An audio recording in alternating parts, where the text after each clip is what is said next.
Okay, we are broadcasting. Yay! And Yay! and the channel is live. What? Hello Yay! everyone and welcome back to Root the role-playing game on so many levels. What? For some reason I have my specific thing that I say on Tuesdays. And then like on Saturdays, I could easily just say it approximately the same way, and then somehow I just change it up in ways. It worked fine. I don't know why I'm in my head about it, but I'm Christiana Ellis, and I am the game master. Our players tonight: Paul Weimer as Arbin Ironwing, There's nothing worse than an interrupted duel. Nobilis as Lancelot Vint, Oh, I don't know, a duel that ends way too fast for you? yeah, Like, that would be worse.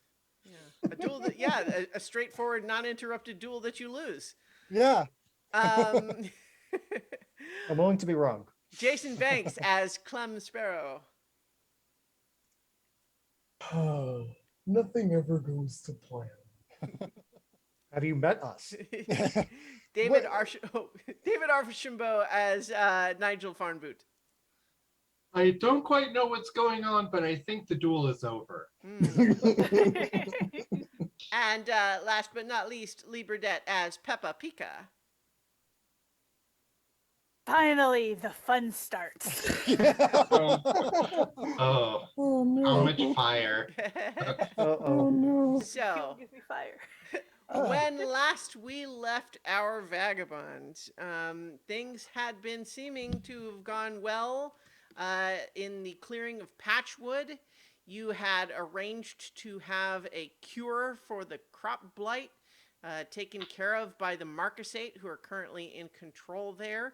You seem to have impressed the Count, who is in charge of operations there, and you were basically hanging out until the crop blight cure could be implemented. But this was all complicated when, along with these new resources from the Marquisate, came a Marquisate Duke with whom Arbin had previous experience, not good experience. And this confrontation led to the Duke challenging Arbin to a duel to the death. In the process of trying to figure out what to do about that, the party discovered that the Duke's second was actually James, the chinchilla with whom Nigel has a long lost romantic relationship with and has not seen them in a long time and wondered what's up with them and where they are and what's going on. And now you know Yeah. some of that because you managed to arrange to go have a private conversation with James. And through that connection and through various other bits of finagling, you all managed to get the Duke persuaded to change the terms of the duel from to the death to a points based system. And then, once the time for the duel came, it was going pretty well for Arbin. He was up 2 points to 0. But, alas, some of those other boiling subplots boiled over in the middle, at which point, just before everything kicked off, Clem received a note from his would be fiance that he has been fleeing from, uh, basically giving him a heads up that he could turn himself in or suffer the consequences. And then there is a big explosion around one of the enormous trees in town. It begins toppling, heading straight for the town hall. It appears that the plots of the Corvette conspiracy, along with a company of Riverfolk Company mercenaries, have sounded the bugles for attack. It's all going down in the clearing of Patchwood. And could we also, I, Clem, could you uh, remind us of what his full name is? Oh, don't be cruel. I mean, it's just Clemothy. Yeah. It's no, some people like to be called Jonathan. Some people like John. I'm still confused as how Bill comes from Will, but it's fine. And don't get us started on Elizabeth. Hmm. So, so I think that as we established at the end of last time, only Lancelot and Peppa saw that the denizen protesters who had gathered around the base of these trees suddenly scattered before the explosion took place, indicating perhaps some level of foreknowledge, at the very least, immediate foreknowledge, if not longer term conspiracy. But otherwise, everyone's attention is drawn both by the sound of that explosion and the slow but inexorable creaking and cracking and snapping of the tree beginning to fall. And as if anyone does not recall, these are big, big, big trees, not just like a tree. It's a tree. Yes. Yes. I imagine the scale is about the size of the cottonwood that was behind my childhood home, and if that thing had main branches that if it were to fall, would the branch itself would crush the house. Well, I think the thing that will maybe help provide some sense of scale is that it is a tree big enough to have a tree house in it, where the tree house is the size of a large Regular vacation house, home. yeah. So the tree Yeah. is that big. So it's seems like it's an immediate problem. Like it has not landed yet, but it won't be long. And then shortly after the detonation, you also hear a bugle charge, which at the very least Clem would recognize as the attack call for the Clutchers Creek Mercenary Company. And so we also have Arbin still in the dueling ring with the Duke. But Vagabonds, what would you like to do? I've been thinking about this all week and I still have no idea. I think since Nigel is unaware of what the bugle actually means, he would probably be focused on like try call up the town hall, clear the town hall, because be pretty obvious where the tree's gonna fall. Sure. Are Actually, so would that happen to be one of the trees that I thought, or like one of the areas of trees that I thought of with the map? Oh, absolutely it would, because this in fact would be the tree that is closest to the town hall. And you had marked it as specifically a location where if they were going to spy on the town hall, that one might be the closest. But it appears that they had a different result in mind than just gathering information. So I think in this context, where everybody is standing right now is away from the current path of the, so all the people who had gathered around the dueling ring are not in immediate harm's way from this falling tree. But there are a handful of people like in the street. You don't know who might be in the building. That building's going to be crushed. Yeah. Destroyed. And that is why Nigel will call out clear the town hall. All right. So I think as you are hurrying over to try to do that, I think let's go ahead and have you make a persuade an NPC roll, unless you have some other suggested. And that's charm, I believe, right? Mm-hmm. I can't think of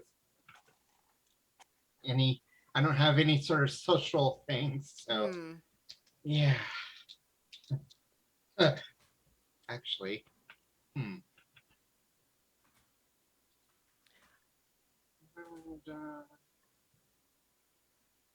Yeah, nothing. None of my moves would apply in this quick. No. But that is a natural 10, which means a 9. Okay. Okay. So, I think in this circumstance, the idea that a 7 to 9 they aren't sure, the GM will tell you what you need to do to sway them. I think. I think what you need. Beautiful. No, so I think what is going to be required of you is that you are going to need to run closer over in that direction, which is not going to put you in harm's way from the tree. But like to get the people's attention over there, you're going to need to like run over there, which just means that's where you're going to be located Yeah. for the immediate duration. Yeah, So that's you fine. won't be available for things near the fighting ring because you've run over towards the town hall. Yeah. It makes sense, and I don't know what's gonna happen. Right. Yeah. So this is to the extent that people have time to do anything about this. They hear you, and it's going to snap some of them out of their stunned awe, and get them to move. They say one of the biggest issues if you're ever like in an emergency situation is people just being like, what do I do? And Yeah. sometimes just a command will do it. This what is needs done. totally ungame related, but I have a specific circumstance which really drove that home to me that Lee was actually witness to. Lee, do you remember the time that there was a bat in my apartment? Oh yeah, I remember that. I remember it because what I remember is totally just blue screening. I saw the bat and I was just sitting there on the couch staring up at it because I just could not make my brain process what was happening. I took like one of the couch cushions and very gently bathed it out the door. Right. And so like what it took for me to sort of re-engage was you telling me to. And it's like, oh yeah, you had to like break the little spell there of just like, huh? So yes, that's absolutely a very human reaction that I personally have experience with.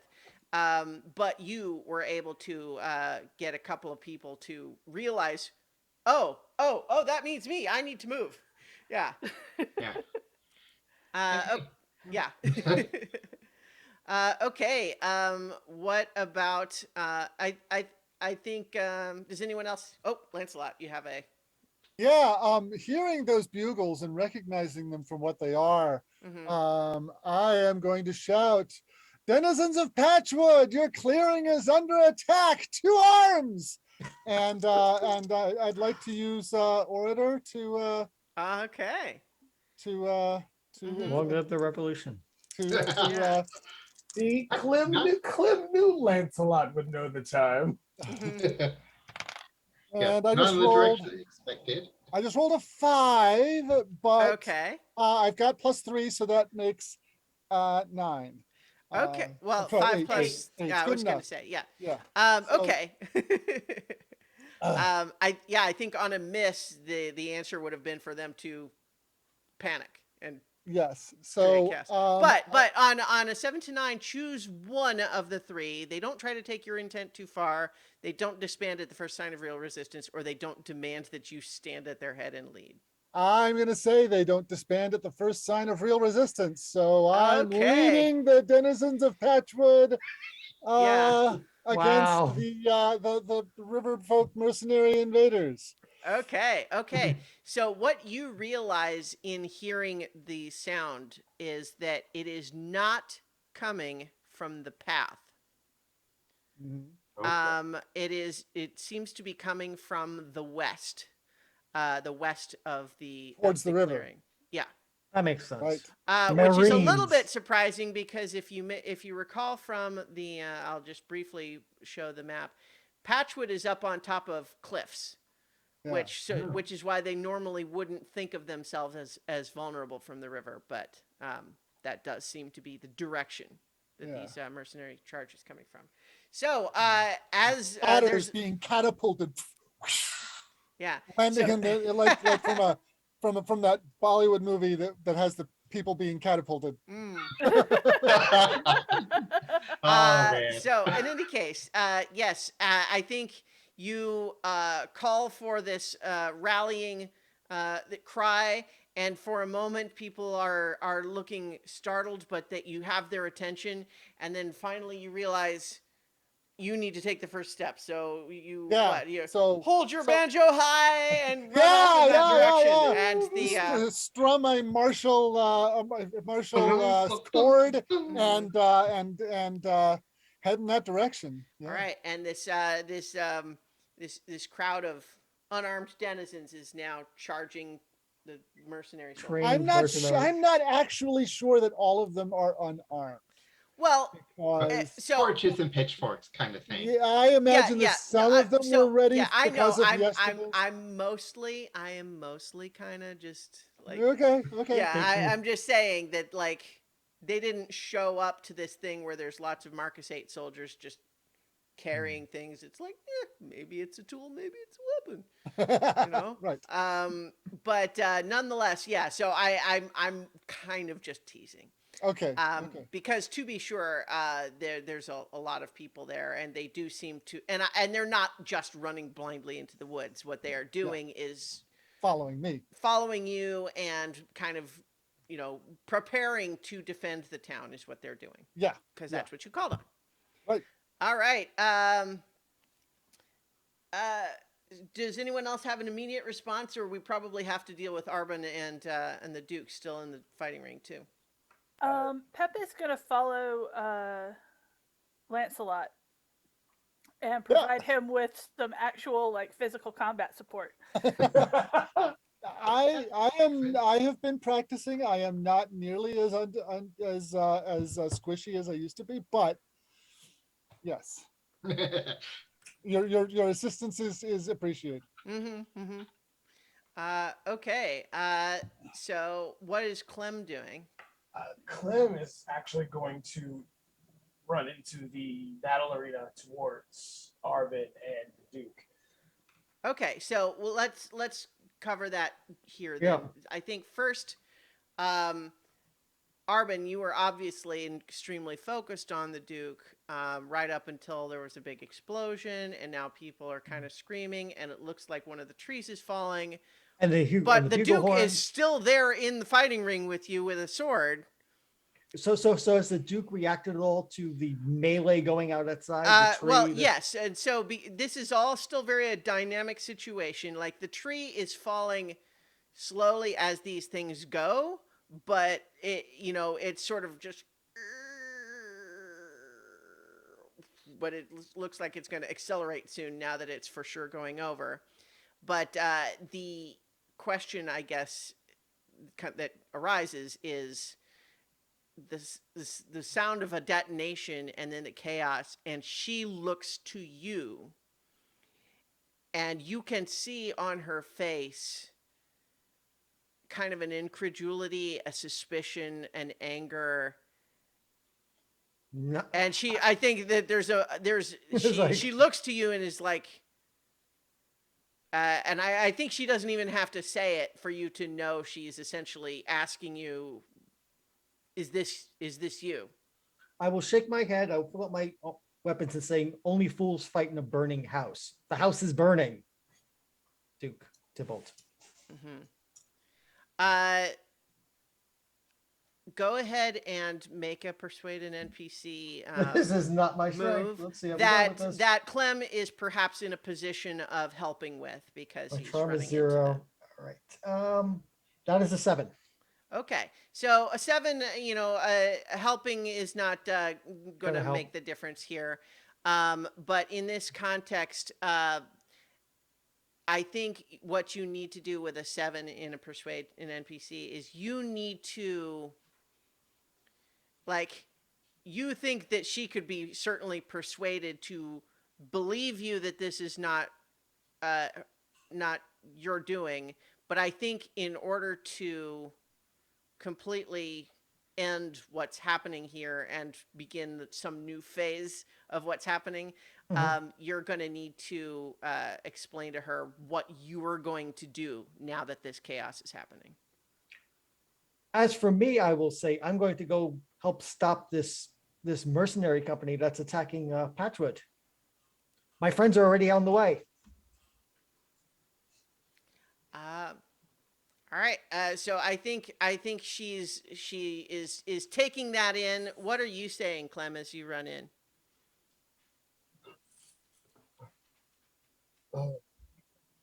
It's the Clutcher Creek Mercenary Company in conjunction with my entanglement, as they would say.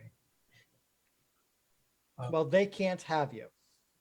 Well, And they're not going to hurt innocents in getting to you either. Why are you telling this person They what the probably- Riverfolk Company are here for when if she doesn't know, she might help you defend against them?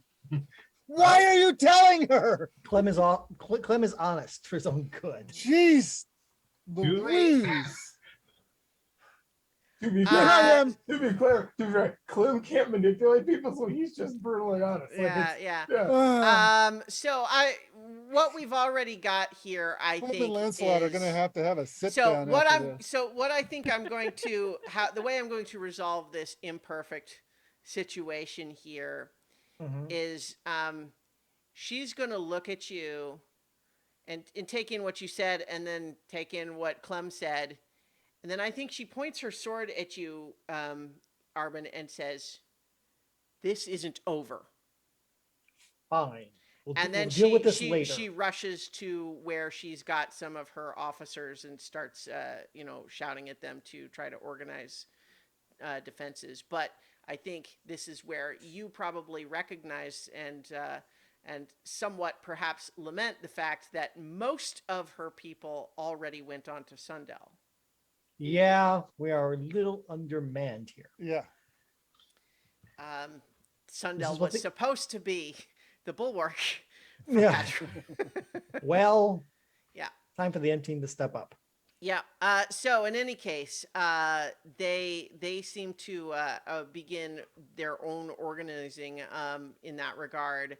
Arbin and Clem, you're there in the fighting ring. You've just seen Lancelot run off in that direction with Peppa flying above with trying to organize some of the denizens. Nigel has run off towards the town hall. What are the two of you going to do? I'll turn to Clem. Clem, help Nigel. We don't want you near the mercenary company where they can grab you. Go help Nigel. I'll help Lancelot and Peppa.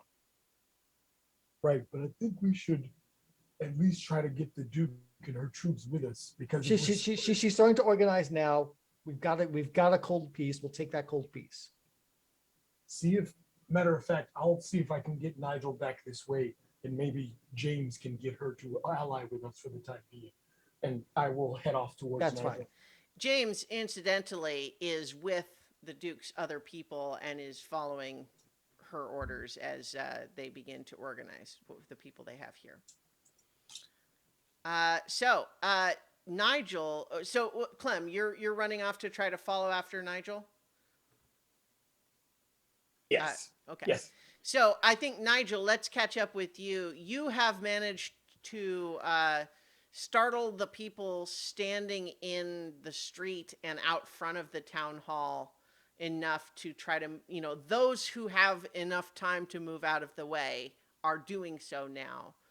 But you don't know how many people might have been in the building without time enough to evacuate, but the tree now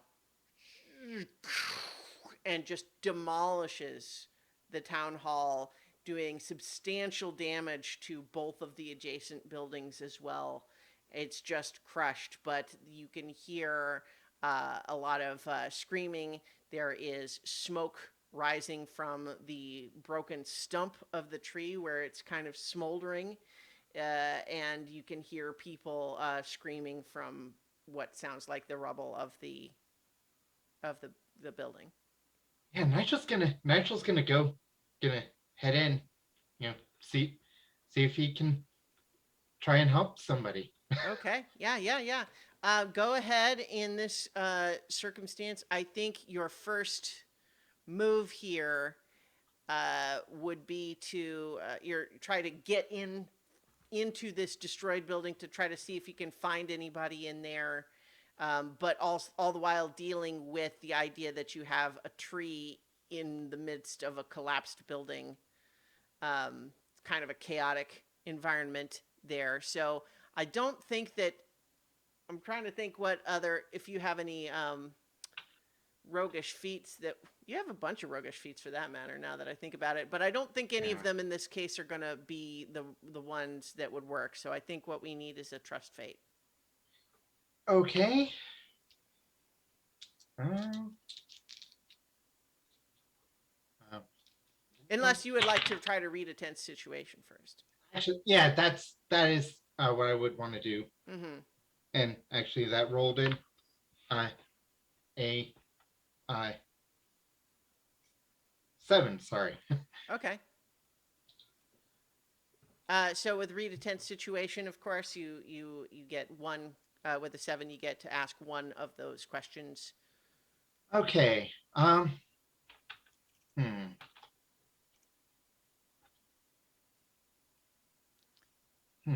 What is what is my best way of getting people out? Okay, so best way out in through, right? Yeah. I think the issue is not so much having an exit, so much as getting people free. The people who can't get out on their own are trapped because they're like pinned by rubble or buried, right?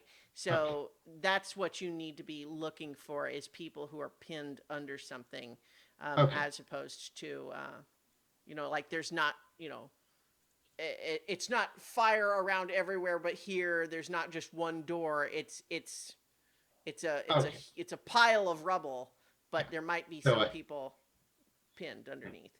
But so that means you're going to have a +1 for trying to get in there and help with that. So go ahead and do a trust fate plus with an extra +1. Okay. And I figure I'll flavor that as like, take out my staff and use that to help try with that. Mm-hmm. Oh, 10 on the die. Nice. 10 on the dice, so 11 total. Yeah. So you succeed and earn a fleeting opportunity. I think that as you are digging through, you are certainly following your ears and let me know if you have any other like flavor that you'd like to throw in there for it. But you're basically wading in. You're trying to listen for where there might be sounds of voices or figuring out like where would there have been someone, and you find a couple of places where you're able to easily free some people who were just more or less like just needed help hobbling off on a injured ankle or something. But then I think as you are realize that you're standing in the part of the building that was the Count's office, you're clearing it, and there's no people in that one, but you have a moment where you realize there's the Count's desk and all his files.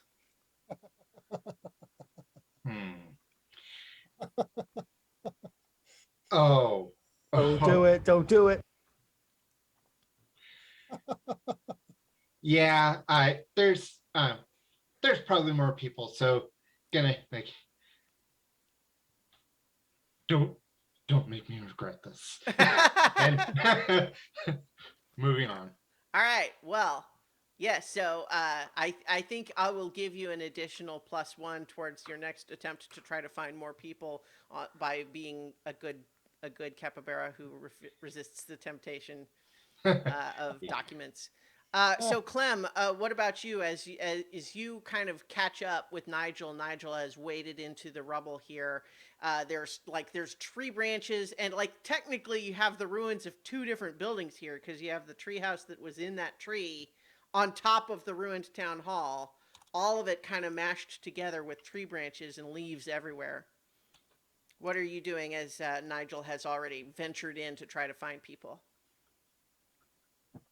Clem's gonna call out to Nigel and take out his hammer and start making his own path into the wreckage. Is there another door or some sort of surface that I can get a good run at?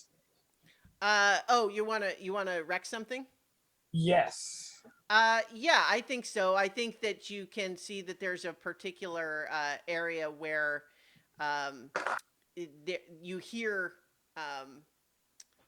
you hear like the door of a room is completely obstructed with rubble, but you hear people calling from inside, and you think, you know what, maybe I can bash my way through that door, but we'll have to see if you are actually able to do so.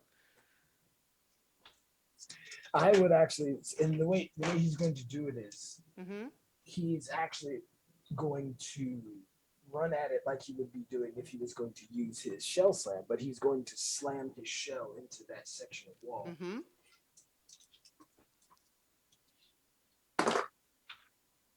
That is a might. Is that might? Yeah. So that is a 7. Okay. So for wreck something, on a hit you seriously break it. On a 7 to 9, you also cause collateral damage, attract attention, or end up in a bad spot. I think what happens here is you do break through the rubble and you create the opening that the injured people can escape. But you in the process, you end up kind of like spinning around, landing on your back a little bit, and then some stuff falls on top of you. So you are trapped at the moment. But you have created an opening that people can escape through. So I think the denizens in there's a couple of mice and a rabbit that are looking scared and, banged up, as you might expect from being in a crushed building. What do you tell them as you realize that you are temporarily stuck here? I'll be fine. My friend's in here with me. You guys get out now. All right. They look temporarily reluctant but grateful, and they escape you, leaving you stuck. So Nigel, are you? Well, I guess from that point, Clem, do you do anything to attract Nigel's attention? Yeah. Nigel, I know I help. So, hearing that, Nigel will go to a place and, like, I imagine. So how about another trust fate roll, but you can use your +1, extra +1 on this. Okay. Oh. You're moving through the rubble. That's a grand total of 4. Okay. So on a 10 plus, well, you didn't get a 10 plus. Never mind. So I think what happens here is that you are, as you're trying to make your way through this very unstable rubble, find that the floor that you're trying to walk along collapses underneath you. The good news is that you find Clem. The bad news is that you're now pinned next to him. And the two of you, now that there's a big opening above you, can see that the trail of smoke that was leading from the smoldering base of the tree is getting bigger. Oh no. So let's cut away briefly from Clem and Nigel to Lancelot and Peppa. So Lancelot, you are leading this charge. They are, not necessarily only just doing what you say necessarily. They have some of their own agency, but by and large, they're trying to follow your direction. So what is it that you are actually doing? I am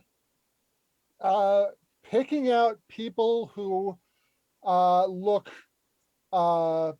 big and tough, people who look like they came prepared for a fight and they've got a pitchfork or a staff or something like that, and forming people up in a defensive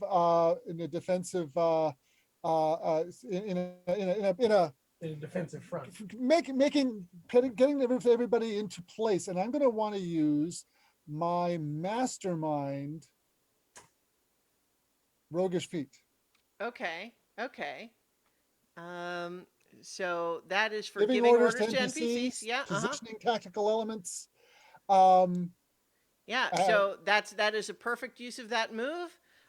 So go ahead and attempt a roguish feat by rolling with finesse. Okay, I got a +2 in that. I got an 8 + 2 is 10. Nice.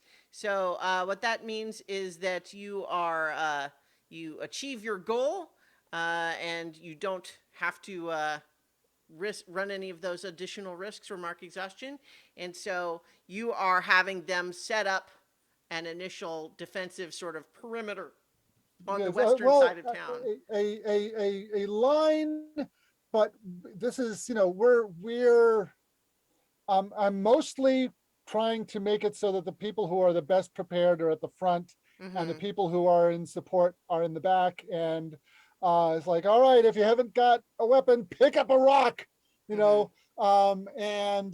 when you see them coming, let loose. And we're not going to be like waiting for them to come to us. When we see them, we're going to charge forward. Okay. So I think because I want to keep this momentum going. Right. That happens before long. Like you had just kind of started getting them organized and started talking through this. When you do see coming out of the woods, a couple of rows of what look like maybe 3 dozen armored and armed, people, animals,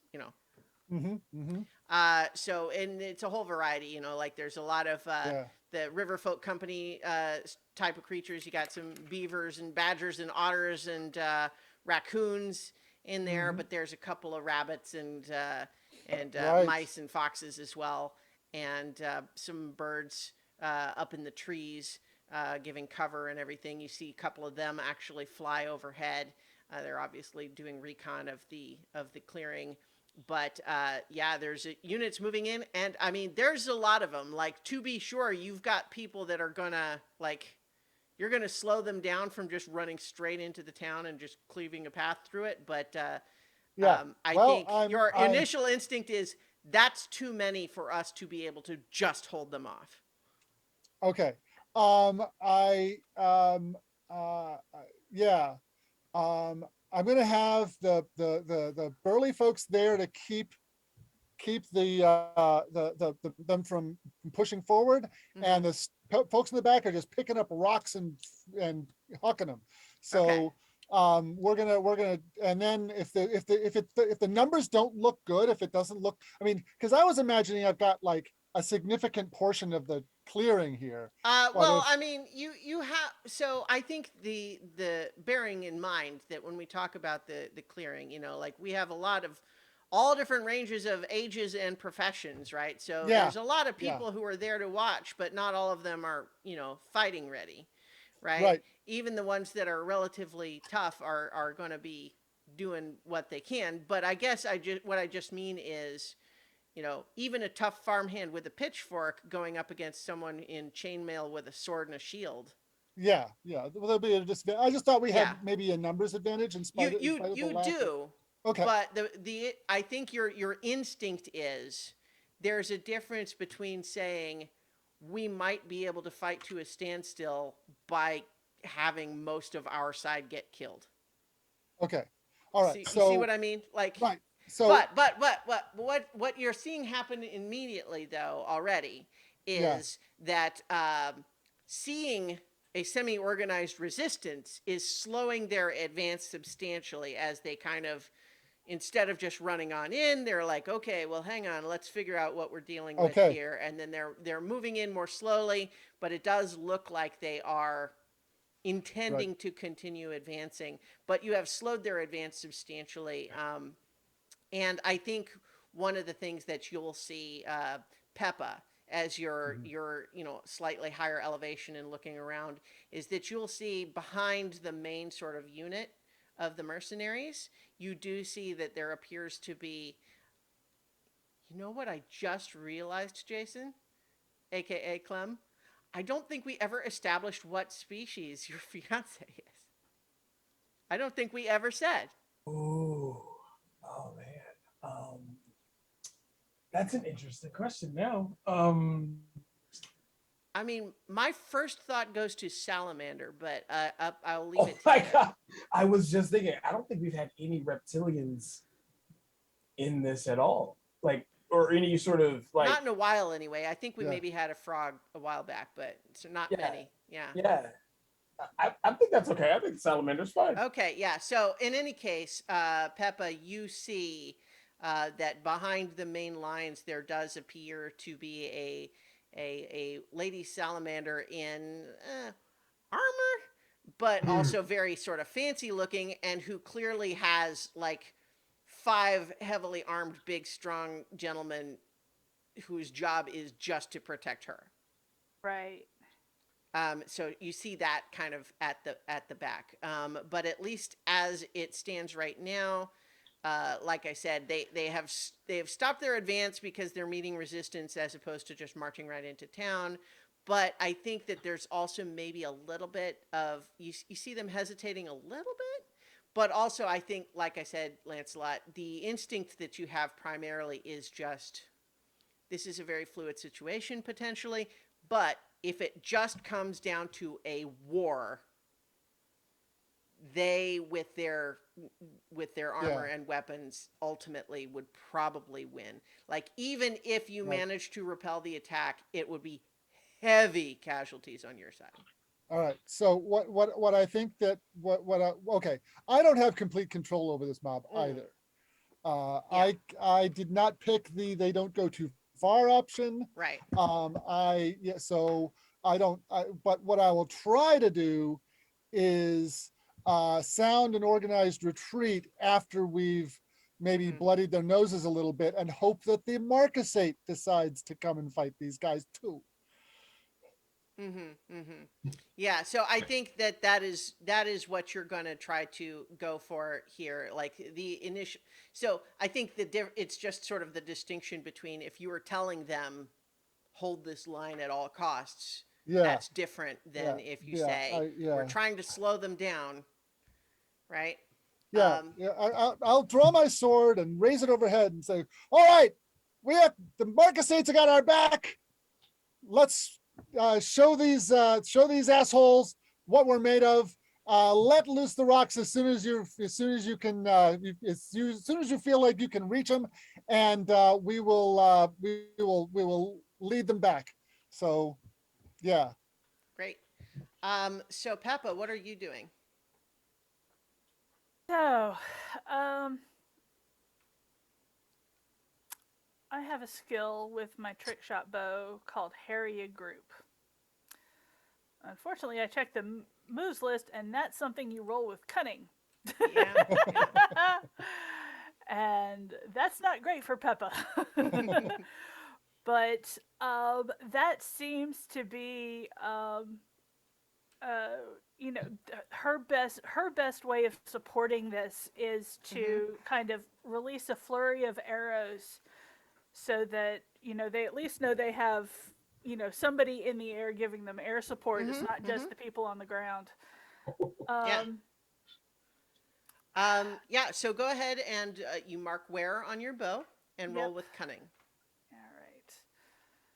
And I mean, the cunning comes into play here because you're deciding where to fire to cause this psychological impact, as opposed to just hitting them, right? Yeah. And the good news is that I don't have a negative in cunning. Yeah. Okay.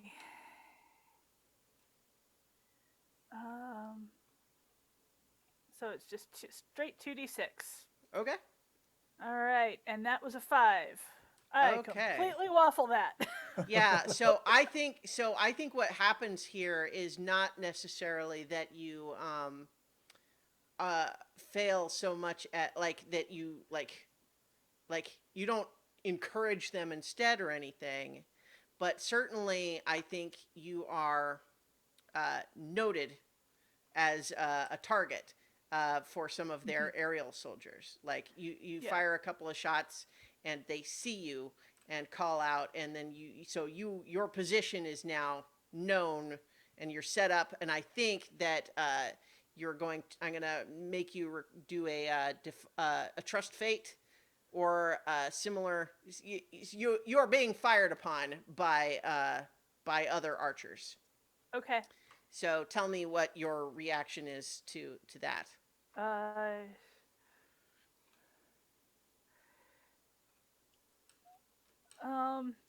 I think to just try and dodge it. Okay. Either that could be either like acrobatics with a Mhm. roguish feat, or Yeah, I think that works. okay.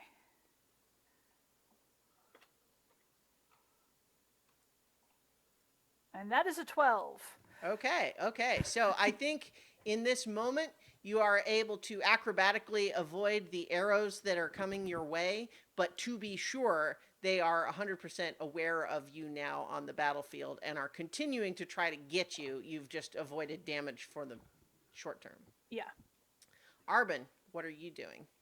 Well, I'm approaching by combination of walking and flying because I want to see what the battlefield looks like, but I don't want to Mhm. take full flight because I think I'm going to be needed on the front line. So I'm kind of like hopping, going up, seeing the situation, coming back down, and continuing to move towards Lancelot and where I see Peppa is because I can see Peppa's now shooting. So I'm moving Mhm. towards them. Okay, so you are basically ignoring whatever the Marcus 8 soldiers are doing. You're heading straight for where Lancelot and Peppa are. Just like I promised the Duke, I'm doing what I'm saying. Okay, so as you pass them by, you have the vague sense that they are getting themselves organized for a formal response as opposed to just everybody run that way, right? Okay, that's good. And they are like discussing where they think is the defensible place in the clearing that they can hold as opposed to just running into the woods, right? But you don't know the details because you're No. on your Yeah. way. I'm on my way. I think that as you fly up, you see that Peppa is currently being targeted by archers, and I think as you get the sense too that perhaps that there are some other aerial soldiers in play that are going to be contributing to this battle. You see generally the lines set up as we've described them. What would you like to do? You can read a tense situation if you like. Yeah, that's exactly what I would do first, and possibly act on those answers if I do well. Okay, so plus cunning, and that is a 10. Okay. Okay, so You have three of Who's those what? questions. Yeah. who's most vulnerable to me? Let's see. I think probably some of the individual aerial flyers that are trying to zoom in on Peppa right now are probably the easiest targets for you because they're they're already kind of across the battle lines, so you don't have to get out there in order to do that. You are most equipped to target them because you're also able to fly, and they are, individuals at present, not like in a rank. What should I be on the lookout for? I think your instincts tell you that the mercenaries are now marching into town. The attack was coordinated with the tree blowing up. Mm-hmm. They have someone in town already. They have Perhaps inside. more than one someone. There's more to this than just this army moving in. Right. I've got only one more question and two really good ones. Who's the biggest threat? I think who's the biggest threat? You see what Peppa saw, which is that this Yeah. salamander in the fancy livery with looks like an elite squad at her side, and you get the sense that she's the biggest threat because she's the one that is deciding where these soldiers go right now. Yeah. I don't want to get into that. Let's get the heat off of Peppa first. So what Arbin's going to do is going to attack one of the archers attacking Peppa and get her free because you did take that feat that move, didn't you, Lee? Yeah. Okay, Yeah, so the battle civ variation. Good. So I want to get you free so then we can start laying waste with that. So I'm going to go after one of the archers attacking Peppa. Okay. Okay. So go ahead then and swoop on in and attack with might for engage in melee, which is, I assume, what you're doing. Yes, I got the sword out and I'm swooping in aerial attack, which you haven't seen. I mean, you've seen him on the ground, you've seen him Mhm. fly. This is probably the first time anybody here has seen him fight in the air. It's kind of like a combination rider and griffin all at once, swooping as he's flying around trying to hit his foe. And that is a 13. Okay. Nice. Yeah. So obviously, with a 13, you're able to pick 3 from the list of inflict serious harm, suffer little harm, shift your range, or impress, dismay, or frighten your foe. I'll take everything except shift my range. Okay. I'll take do much, take little, and impress or mhm. dismay or frighten them. All right. So certainly, by I think you're going to hack and slash. You do a pretty substantial scar to their armor, and also manage to cut into their flesh a little bit. I think that they are a skilled aerial fighter as well, but you are able to make your attack and zip on by unscathed, ready to circle in again without having taken any damage. And certainly that's That's the best I they can hope didn't for. see you coming. They are scared and startled, and you can see them like looking around all over for where you went. Good. All right. So Nigel and Clem, you're for the moment both kind of pinned under some rubble. I think I would like to imagine sort of a club sandwich of rubble, Nigel, rubble, Clem, rubble. Oh, so I'm on top of him. Yeah, but you can see Basically, each I'm other. perfect. Yeah, you're kind of Oh, like, okay. I was saying we were side by side. well, I- more or less. I'm just indicating Yeah. that like you fell down kind of on top Oh. of. Yeah. Okay. So, So- do either of you have an immediate sort of path forward that you would Yes. like to embark on here? Yeah, I think I would. If I imagine he's probably out of arm's reach, right? Well, I think so. I think Clem was in the rubble first. So if you want to, did you have something you were Oh. going to try first, Clem? Well, Oh, I was saying like working together with him. yeah, if we were close enough to work together, I had a very like rush hour, the one with Jackie Chan and Owen Wilson. I can't remember. That one. Well, Shanghai Noon was the first one. And Yeah. yeah. It was going to be a kind of a let's the trust kind of like pushing and pulling sort of Yeah, thing. Except because my shell is not flat, it would be more rock the turtle until he comes free. But Mhm. we're out of range, so I'm hoping he. Well, no, I think we could potentially do that. I think what it'll If come I can't, I was saying if I can't reach him by arm, try and pull my staff out for that. Okay, what I was about to say is that yes, you can help each other. But Yeah. my point is just that like the move there's not a move for do something together, right? So what I was just about to say is that yes, Clem, you can essentially do this move and we can set up that Nigel is able to help you. Right. Would that be trust, fate, or might? Well, so what are you, let's see, describe to me the mental picture here of what you're trying to do. You're sort of trying to rock back and forth to sort of tumble the rubble off of the top of you, or what? Yeah, it's a combination of trying to at least either clear the rubble off of me so I can stand myself up, Mm-hmm. or roll myself onto my stomach. That way I can then just get up. Because Right. as a turtle, I'm used to falling on my back. And for some reason, I've decided that the most useful tactic for me in combat, because I'm not very strong, is to attack shell first. It's hard, it's defensible, and a lot of things are squishy. So, Mm-hmm. so he's had some practice being stuck on his back. Uh-huh. Mm-hmm. So it would definitely be more of a roll. And like, if you've ever seen like a child when they are super excited about something they've like eaten, and they do that like, but they're just so excited they don't even know how to express it. Like that's how he's rolling. Like it's almost like it is just, and he's just rolling back and forth.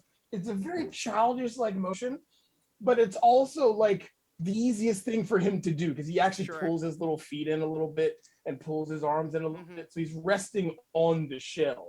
Okay. All right. Well, so that And sounds with like Nigel's help, Nigel's rocking the form. sure. So that sounds like a might move to me.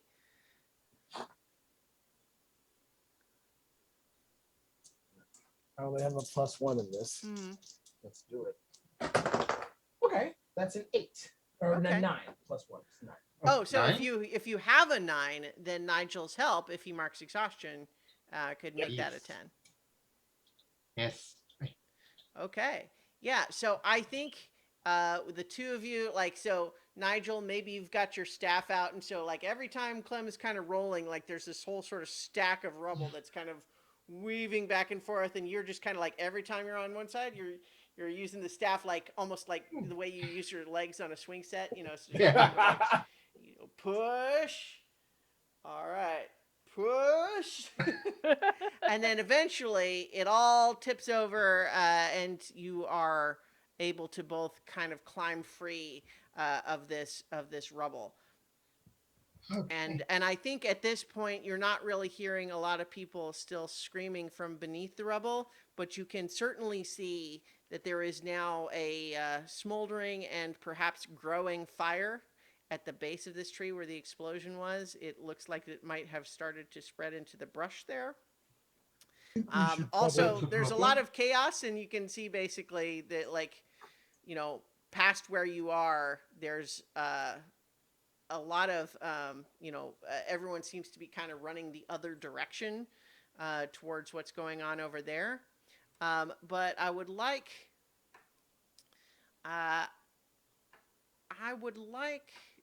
one of you to do read a tense situation, and this is one that the other can help you with.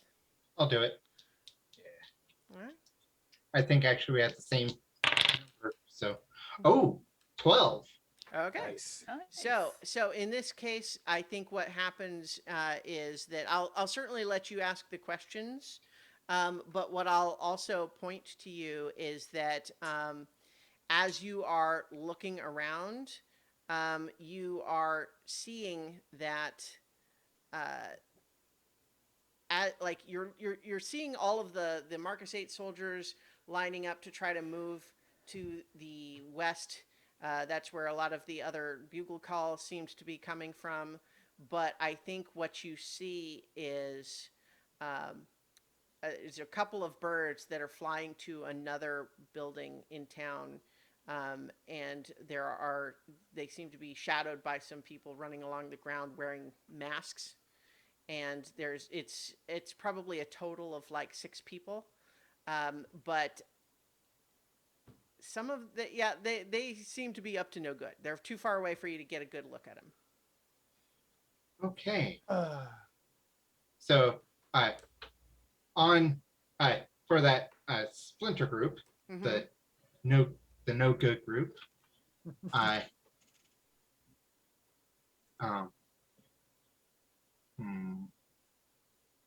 who or what looks like the biggest threat? I think what you're peering up and looking at this group and trying to get a sense of like what their deal is. And then you look at one of those birds and could it be? Oh, it's her, isn't it? Oh, It's Rhodia. You think it's Rhodia, yeah. and so realize it's Rhodia. Mm-hmm. It really is Old Home Week. Yeah. And Yep. And so, Who as called previously this- mentioned, this is a group that seems to be headed away from where the rest of the battle is happening on, for purpose unknown. would they happen to be heading towards the sawmill? Maybe. maybe. Mhm. Okay. I'll go ahead and say yes, but that's one of your questions. Okay. So another question is, who is in control of that? Uh, I know Rhodia is there. Is she the leader, or yeah, does she look I like think she- your instinct is that it might be a situation where there's not like a formal leader, but she seems the most emotionally invested. Okay. Yeah, think. Okay. Uh, Mm. I believe Yeah. they're heading So towards the she's kind of Ooh. flying like she's sort of flying point. lead from the team that's in the air. We have a it's choice. Rhodia, I believe, and I believe she's heading towards the sawmill, and We have, well, I think she's the one in charge. we have a now. choice, Nigel. We either go rally up with the Marcusate troops and potentially go and assist our friends once we've done that, or we make our way to our friends and hope the Marcusate comes to us and doesn't go to fight Rhodia and her stooges. Well, Because I do not-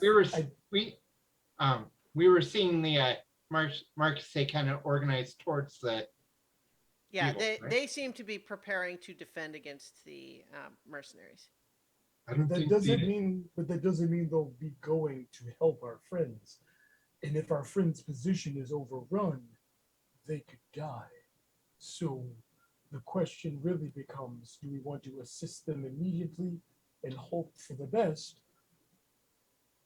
Go to the Marcusate and hope they decide to march into combat instead of fortify their position. Or third option, which is likely our deaths, go kill that rat that has wings, Rhodia and her crew. I think going after Rhodia and her crew is probably the best thing. Honestly, the rest of the group are the ones with the fighting abilities and experience. So we're alternative combatants, you might say. I don't And then think we and can- I kind of pull out the dagger I have a little bit and wink. I mean, I'm not a pushover in combat. Though if they do push me over, it's very bad. But You're But creative. but I don't think four of us or two of us can defeat all six. Especially right now. I don't have enough time to make anything. Well, let's at least see if we can mess up their plans. That we can do with very little time. Well, it's only one way to go about this. That's fine.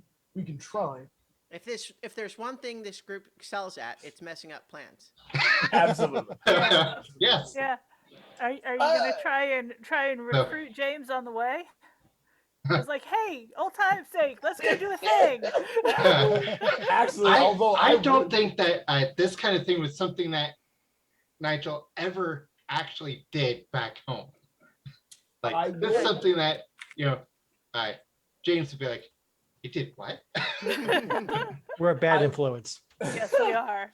They I are. would, however, would there be anything, in the spirit of Pepper, on our way to investigate, quote unquote, Rhodia's crew and their undoings or their bad doings?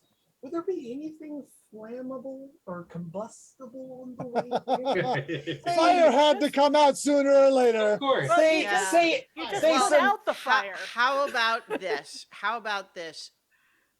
I will assume that having concluded where they are likely to be headed, you don't think you can beat them there, but you can certainly follow, right?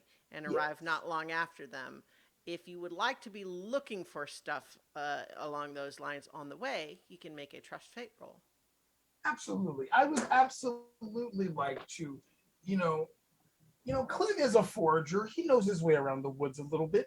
And, he just in his head he thinks this is like foraging, except it's for things that will burn Mhm. rapidly and Sure, combustibly sure.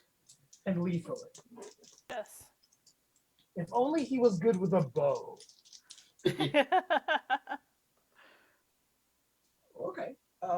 That is an 8. Okay, I think with an 8, you do find something. Um, I think that God, you do find something, but you are going to it's going to cost you. I think that I will let you choose that you're either going to need to mark exhaustion, or it's going to take you long enough to collect it that Rhodia and her group will have more time at the sawmill before you can catch up. Oh, I will absolutely mark exhaustion. Okay. So you are hurrying to catch up with them. Back to the mercenary battle. Lancelot, I think you have time essentially to kind of do one more thing before these two lines are going to actually meet, and there's going to start being weapon clashing beyond just the advanced aerial units. So they've been throwing rocks, but they've got shields, and they're moving forward under the hail.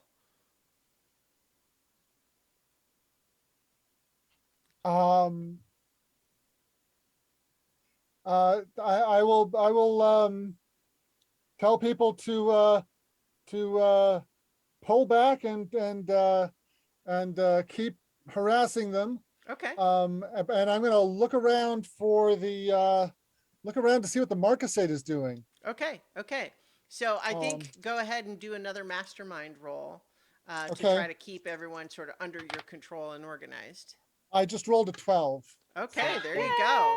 Yeah, so having kind of prepared people that was going to be the strategy, which is we're not engaging directly, we are slowing them down. You have everyone start kind of backing up their line. You've got a couple of retreating ranks, but people still throwing the rocks to keep the soldiers from advancing too quickly. And I think also you're getting a little bit of a sense that like the mercenaries are doing their job, but they don't necessarily look excited to be attacking just the townsfolk. Like you see Right, sort of this like is- the grim determination, but you're not seeing let's do this. It's more Yeah, like, all right, Yeah. here we go. right. So- Yeah, yeah. So, But sorry, go ahead. yeah, if you'll allow me to make another move, I know why the mercenaries are here. They're after Clem. Do you know that? Well, okay. One of their purposes is to capture Clem. The letter insinuated someone was here for Clem, and if Yeah, Yeah. yeah. But I wonder whether these particular guys know about Clem. Um, um, I would encourage you to Yeah. act on the information that you believe Lancelot would have. But Right. what I'm saying is I am not confirming or denying anything about that. Right. Yeah. Yeah. I'm still going to just keep trying to keep harassing and slowing them down to give the Marcus a chance to react. Okay. while moving towards the Marcusate. Yeah. Well, Yeah. we're slowly retreating in front of these guys. Mhm. If they want to actually inflict casualties, they're going to have to charge. Right. Um, Yeah. So they are definitely doing their slow, like, you Yeah. are not going to stop our forward progress, but we're also not running advance. Yeah. Yeah. Whereas what I think you get a sense of as you look back is that the Marcusate does seem to have nearly completed setting up their own sort of loosely fortified perimeter that's a little bit farther back, using some of the buildings to kind of aid in the defense instead of being a little further out. And they look like they are potentially prepared to let the denizens retreat back within that perimeter. Yeah. All right. but they have the advantage of like there's not as many of them as you would maybe like there to have been, but they do at least have armor and proper weapons and professional Right. training. Yeah. Yeah. That's really what I'm. Um, I want to link up with them somehow and make this a coordinated thing. Okay. Um, Well, so you so are you have currently managed to make this begin this retreat successfully. yeah. Having recoordinated will be another move in a moment. Okay. All right. So our Peppa, what are you doing?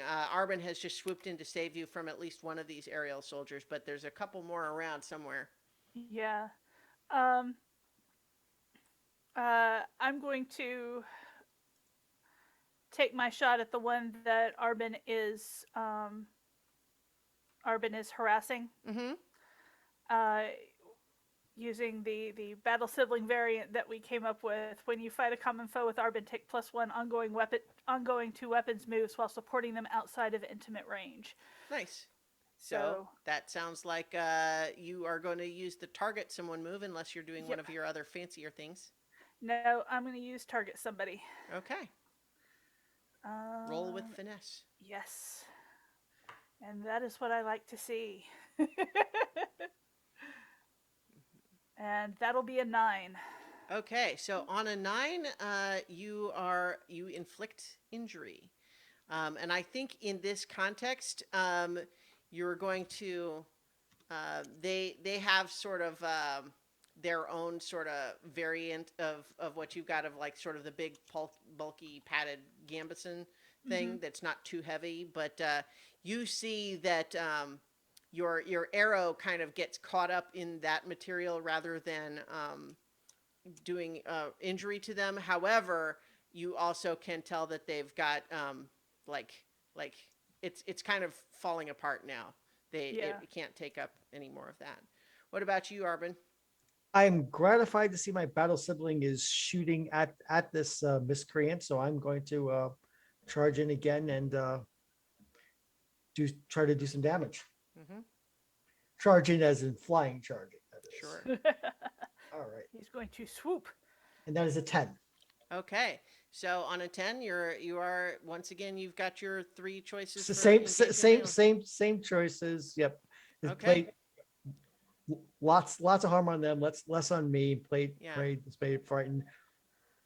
So I think that you see the moment of realization on their face that they are completely outmatched and maybe should have retreated, but you see it as your sword penetrates their throat. So they fall out of the sky bleeding. But the bloody red baron went spinning out of sight. All right. So, but I think as the two of you have focused on that one individual, there are 2 more that are swooping in from behind for each of you. So I think each of you, I need either a trust fate or some other move. I'm going to Um, stick with acrobatics Mm-hmm. Yeah, to kind of because we're fighting in a 3D environment. It's Yeah. not just Mm-hmm. linear. No, that makes sense. Yeah. So I'm going to I'm going to use acrobatics to try and dodge out of Okay. the way. All right. Roll your attempt to roguish feat with finesse. That's a 7. Okay. So on a 7 with acrobatics, you are basically, you can either mark exhaustion or you are going to have to accept a risk of break something, detection, or plunge into danger. I'll go ahead and mark exhaustion on this one. Okay. You have to do a little bit of a dive that is rough going to pull out of, but you manage it in order to avoid the incoming attack from this other bird soldier. This is a goose, but it's a mean looking goose dude that's coming your way. He's big compared to you, but you are able to evade him. What about you, Arbin? How are you reacting to this incoming ambush? Acrobatics seems like the best choice for me because my feet isn't that good. My cutting is Mhm. better. So I'm going to try to dodge out of the way of these birds coming after me. Alright. And You also have the acrobatics roguish feat, so I do do. the same move. Roll with 6 plus finesse. 2 is an 8. Okay, so similar choices for you that you can either mark exhaustion or you're going to have a, um, an additional risk added. I'll to what's take the going exhaustion for the moment. on. Okay, So it's harder than Harbin would like being suddenly burned down on and say, winding him a little Mhm. bit, trying to get out of range of this Mhm. bird. Yeah, you have to do kind of a fancy flip over and around the back of this. I think you've actually got the little one. This is a finch, but she's really A fast. vicious little finch. Yeah, she just came out of nowhere. She's super fast and just like whoa, Oh. and she's already coming around again. Speed. Yeah, so I think Agility. the two you've each got one now. Yep. All right. So yeah, so like I think my attentions are going to turn on try to catch that finch next. Mm-hmm. It's Okay. not a pigeon, but I'm going to try to catch it. Yeah, so unfortunately, right now you are at far range. And so if you want to engage in melee, you're going to need at least one of your things to be shift your range in order Right. to get into close range. Yep. Okay. So yeah. So I'm going to engage in melee and hopefully do that fine. I'm doing that now. Yep. All right. Let's see. And that is a 12. Okay, so you can choose three of the choices. One of them has to be to shift your range. Right, in and order then I'll to- take inflict a lot and suffer little. So I won't impress or dismay them, but I will shift the range to try to box in this finch. Okay. Yeah. So once again, you are. Um, you're wait. So you chose do a lot, take a little, And shift and range. close, yeah. Right. Okay. So once again, you chop into their armor a little bit. You manage to do some otherwise physical. No, you know what? I think in this case, you don't manage to get any physical damage, but you sort of tear a big hole in their armor. hmm It's not going to be much use for them anymore. What about you, Peppa? Well, if Arbin is trying to hit the finch, I'm also going to try and hit the finch. Despite the fact that the goose is still engaged with you. Yeah, you have a goose Yeah. on you though. Yeah. Yeah. So you can absolutely do that. You're just going to need to make another move to avoid his attack.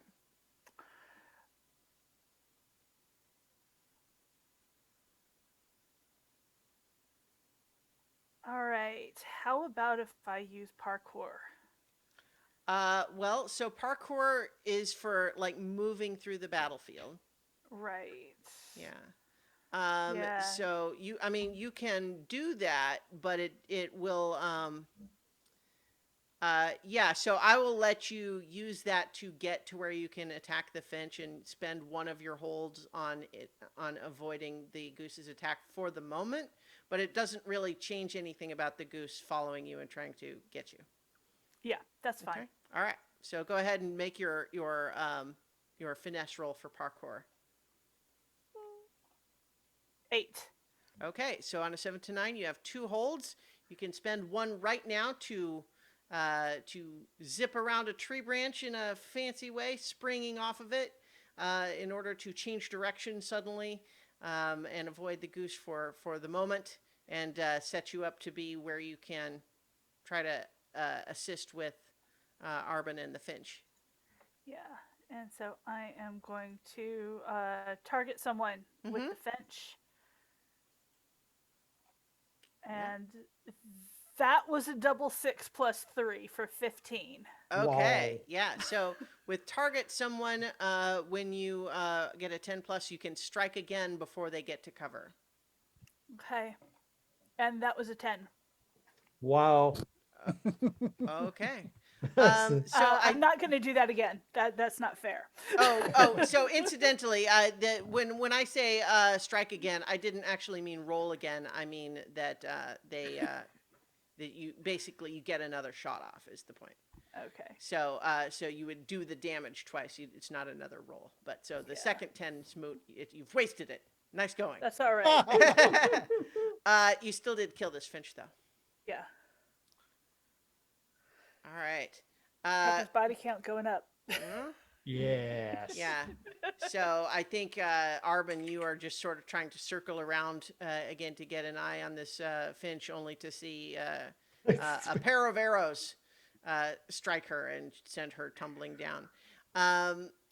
So in the meantime, Lancelot, you've started moving everybody back, and you're seeing the the retreat approach the perimeter created by the Marquisate. They do seem to be like they're making some space for you to get through, but right now it seems like what they're saying is everyone just get through, and we're going to line up like ahead of you, and they're doing their own thing. It's not coordinated as far as what they think right now.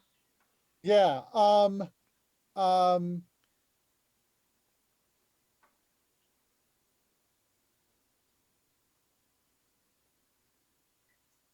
I'm gonna tell folks.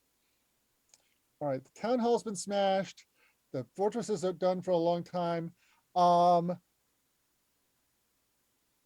going to tell folks to spread out, find things that can use as weapons, and come back, rally back here to hold these guys off. All right. Yeah. We're gonna we bought them time. Now they're buying us time. So Mhm. let's get some real defenses up here. Great. And So let's see yeah. another mastermind roll. all right. My luck couldn't hold out forever. I rolled a 5 plus 2 is 7. Okay. Nonetheless, so when you get a 7 to 9 on roguish feat, you can either mark exhaustion or you take one risk. And for the risks for mastermind are draw unwanted attention, plunge into danger, or take too long. I'll mark the exhaustion. All right. So I think as you are shouting in that way, everyone kind of recognizes what you're doing, and sort of just as a perfectly timed little nick of time, the line breaks, runs back through the line created by the Marquisate soldiers, and they kind of scatter to follow your instructions. And the Marquisate soldiers reform up to after you've passed through, but at the same time, seeing this triggers the mercenary soldiers to full on charge now. The actual battle here is imminent, meaning like it's going to be swords on swords and spears and shields and arrows. This is an actual battle now with dozens of soldiers on each side. I think, Lancelot, as you sort of get through, you do see that the Count, the Duke, and James are all kind of here nearby. They're not like on the front line, but they are all involved in trying to sense where they need to be, what the enemy seems to be doing. They are actively involved in this. Yeah.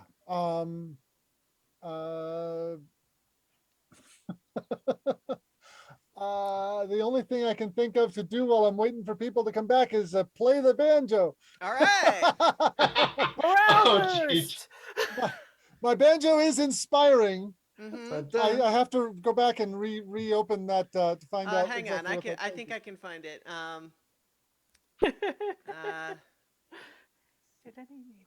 I can Just- find it. In my mind, all I can think of is the bard from The Witcher? the one from the D&D crew with Matt Mercer. Okay. Scanlan. Oh, Oh, Scanlan? yeah. Scanlan? Yes. Now, so the inspiring tag on your banjo says when you use this item to help another vagabond, you can mark okay. wear instead of exhaustion. So the basic idea is if you're using that to help on someone else's move, Right. you can mark wear instead of exhaustion. All right. So in Well, this case, we'll it can see. be flavor without necessarily needing to be. We Right. can imagine then that you're watching perhaps Peppa and Arbin, and if you want to help one of them, you're maybe in All a right. position to do that now with Yeah. your banjo. Yeah. Yeah, that is what exactly I'm doing. Okay. All right. Nigel and Clem, you've been hurrying to try to follow this other group that's been heading towards the sawmill. I think as you arrive, they have landed there. They are kind of right now. They've got a couple of the birds up on the roof. Rhodia is with the three ground based crew that are sort of clustered around the door, and they seem to be they've got a Wolverine there who's trying to shoulder bash the door in. It seems like it's not going well at the moment, but he does look pretty strong, so it might not be long. Does he look like to be the strongest of the crew? Like it's Rhodia, the two birds on top, and then the Wolverine And then there's there's three birds total, including Rhodia. Let's say that the others are she's a blue jay, right? We said, and the others, there's a crow and a you know what? It's the robin, your old friend, the robin. Yay! And then on the ground, there's the Wolverine. Fail. There's the Wolverine. There's a fox, and there's an armadillo. Oh. Ooh, Okay. trying to be more So- defensive than me. So what Nigel would like to do is try and sneak up to the group around the door. Okay. Okay. You- Now, when you try- when you say sneak up to, like, we can certainly do a sneak move, but like, what is your end result that you're looking for here? Well, basically, so I can try and make an attack on them without without them knowing I'm there, basically. Well, they'll know you're there once you make the attack. Well, yeah, I mean, but like, you know, Okay. get So to I the guess point what where I'm I just can saying is, like, initiate. you can make the attack before they realize you're there. Once you do, Yeah, you will be right yeah, there. of All course. right. Yeah. Okay. Yeah, you can do that. Okay. Go ahead and do so- your sneak move. Okay. You really are taking points out of Peppa's book. That is a 9. Okay, so with a 7 to 9 on a roguish feat, including sneak, once again, you're either marking exhaustion or you're going to accept a risk of your feat, which would include break something, draw unwanted attention, or plunge into danger. That keep in mind would not negate the success of the sneak, Yeah, right? hmm. So I almost feel like my plan would actually be plunging into danger anyway. well, kind of, yeah. So I think maybe that makes the most sense, Yeah, honestly, is yeah. that you have arrived there, but I think that you don't. The way that I'll rule this is that if you had gotten just a total success, I was going to say you got a +1 to your attack that you were going to make. I would say in this case you don't, because like you Okay. got up there, they can't stop you. You're there, but no extra bonus because they realize you're there just before you actually do the attack. Okay. Okay. So All right. go ahead. And I'm using my dagger. Okay. Gonna. Who are you attacking? I'm going to attack Rhodia. Okay. That is. Make sure I get my. That is 10. Okay. So this is engage in melee. You rolled might. Yeah. Yes. Okay. So you get to pick 3: inflict serious harm, suffer little harm, or impress, dismay, or frighten your foe. Shift range, obviously, but we kind of established that with the sneak. Well. Or you could choose that to get back out of range. Yes. That's actually Yeah. what I'm gonna do. All right. Lot. Do a lot. Take a little, and move. Okay. 'Cause- All right.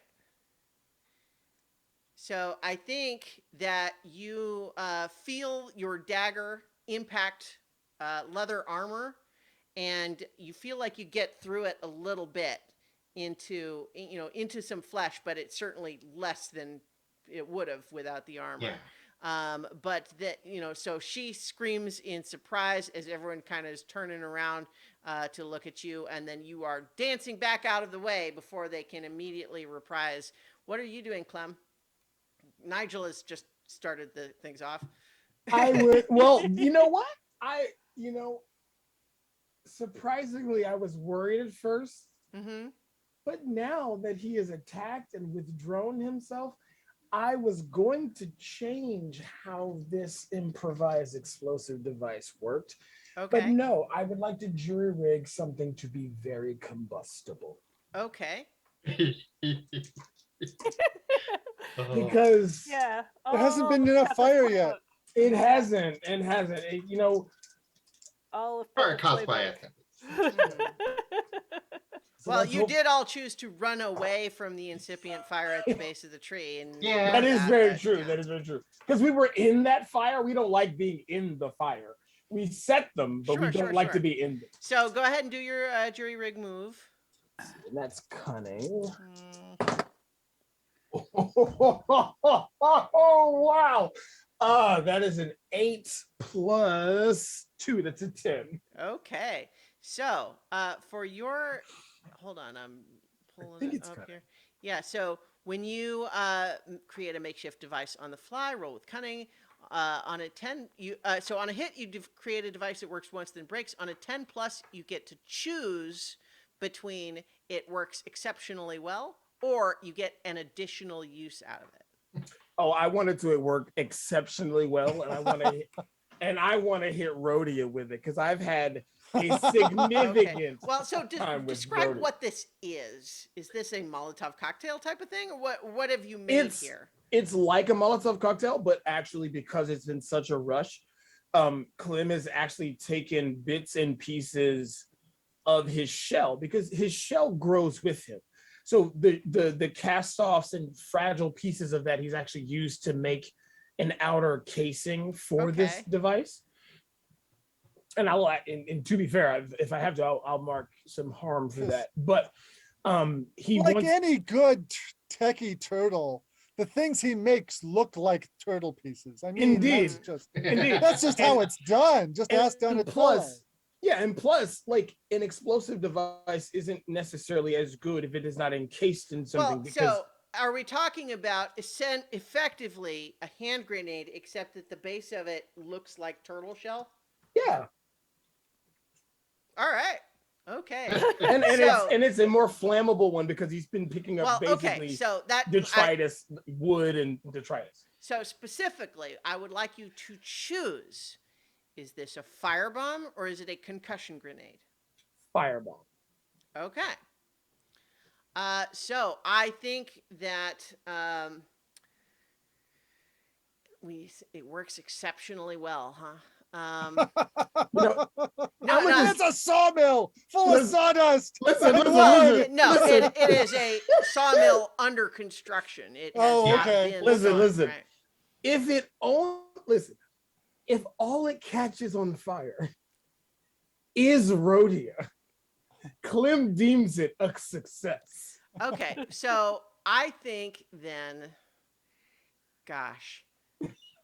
So for your purposes, it works exceptionally well is going to be that essentially is that it will so what I'm going to say is it's going to do a point of wear destroying her armor as her armor catches fire, and as she screams and starts pulling off her armor because it's on fire, she's also going to take a point of morale damage, as will the three people standing around her. So that's a point of morale damage to Oh. 3 of the rest of the group. Oh God, Nobilis, you kind of have a point though. I technically threw a firebomb at a sawmill protected by our mouse friend, Mhm. and she already didn't like us coming around. So basically, what this is so this group, just to be clear, mechanically, is Rhodia, plus a mob of 5. Okay, mechanically that's what we're dealing with. So what you have done is a box of wear for Rhodia and a box of morale for Rhodia and a box of morale for the mob, the group of the 5 others. Right. Okay. And hey, that's useful. Right. Yeah. No. Totally, it is. So I think though that having achieved this tremendous success early on in launching an attack on 6 people with 2 people, now they're coming for you. So I think that in this, so I think Rhodia, most recently getting firebombed by Clem, is actually going to target him for an attack. And he absolutely waves at her. Sure. Whereas she tells the rest of them to go after to get you, Nigel. And so I think that both of you here are going to need to. So here's just a thought, just a question, GM question on this, like, how do you all feel about the idea that if they are coming in to make their attack, do you just make your same attack move, or how do you feel about needing to evade? So, okay, here's the rule. If you're standing and fighting, then you'll make like the engage in melee or whatever. If you're trying to get away, you make a different move. That's how it works. So, Nigel. What I was thinking, what came to my mind was like do a different move to evade the attack and maybe set up a bonus to the. Well, but I think that like if what you're doing is engaging in melee, then you are not evading the attack. You are. Well, no, I mean like okay. So I guess what I was just doing with Peppa and Arbin is a little different because that's more like dogfighting, right? Yeah. Okay, that makes sense. Whereas this is they are running at you with swords. Yeah, there wouldn't be much mechanical difference anyway. So yeah. So in any case, Nigel, they're running after you with swords. What are you gonna do? I'm gonna defend myself. I'm gonna. So you're gonna stand and engage in melee. There's okay. Absolutely. I mean, I'm just, Oh, okay. That's a 7. Okay. So with a 7, you can choose to just one: inflict serious harm, suffer little harm, shift your range, or impress, dismay, or frighten your foe. I'm going to suffer little harm. Okay. You are still going to take 1 point of injury that you can mark as wear on your armor instead, if you like. Okay. Yeah, that's a. Yeah, I mean, there's going to be other chances to get it hurt. So yeah, well, so they're surrounding you though. This is it's going to be hard to get away now. But you are managing to.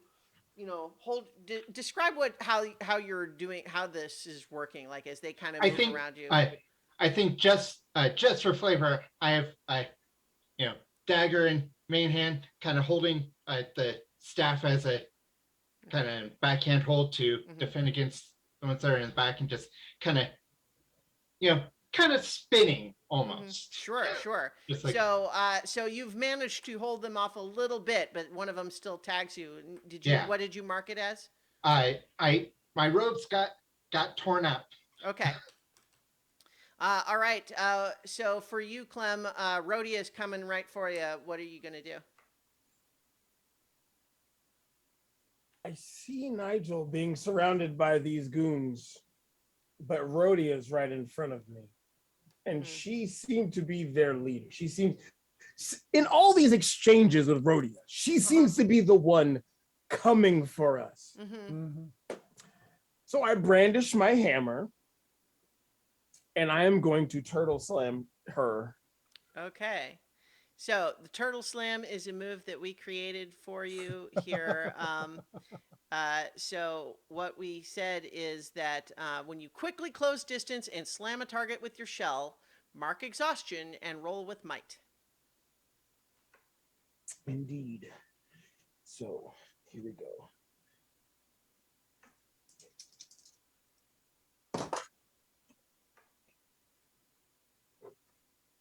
Oh, yay! That is a 10 because I have a 5 Okay. and a 4 plus 1. That's a 10. Sure. So on a 10, you're picking 3 from inflict serious harm, suffer little harm. The enemy is temporarily pinned beneath or behind your shell, or their armor or equipment is damaged. They must mark 2 wear or 2 exhaustion. My choice. So My choice of whether it's wear or exhaustion. right, I would like to inflict serious harm, suffer little, and I want to pin her behind my shell against the side of the sawmill. Okay. Okay. So, yeah, you're going to do 2 injury then. I can't. I'm trying to remember. Did we establish that it's exhaustion injury rather than like exhaustion harm versus injury harm because it's think- like blunt? I think no, I don't think no for that I don't think we did. I think because that was when we had to choose because I remember we had Yeah, to so choose whether we want to get weapons that had the blunt. Right, right. Okay, so I think then that you have you slam her pretty good. She looks fairly hurt at this point, and you've got her temporarily pinned against the wall, but it's also pinned in such a way that you've got your back to her. Right. Right. And Clem goes, honestly, I've been waiting for this. Nigel, over here. Nigel is surrounded by 5 people. Right. Like, well, to be fair, it's not even really a question of if Nigel can come there. It's a question of whether or not they stop fighting Nigel to come save their boss. Because she's in a very bad spot, and I promise you, I will continue to jab at her behind my shell. Oh, that's good. Okay. So I think then you suffer little harm, right? Which is not 0 in this case. Right. So you I think you already marked exhaustion to do the move, right? And then I think that you feel that she gets a little bit of a stab on you, and you're going to take a box of injury, unless you mark it as wear on something else. I'll mark it on my shell. Yeah.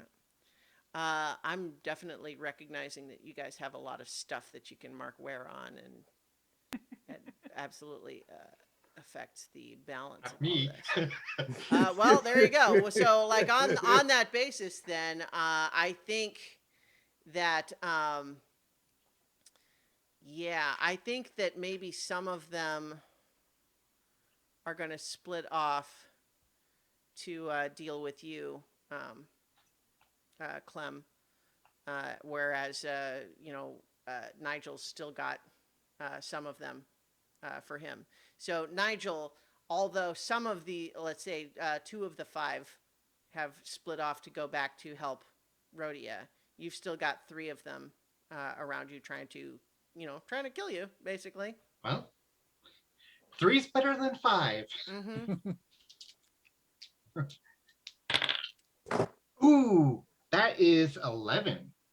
Okay. So, yeah, once again, you are able to,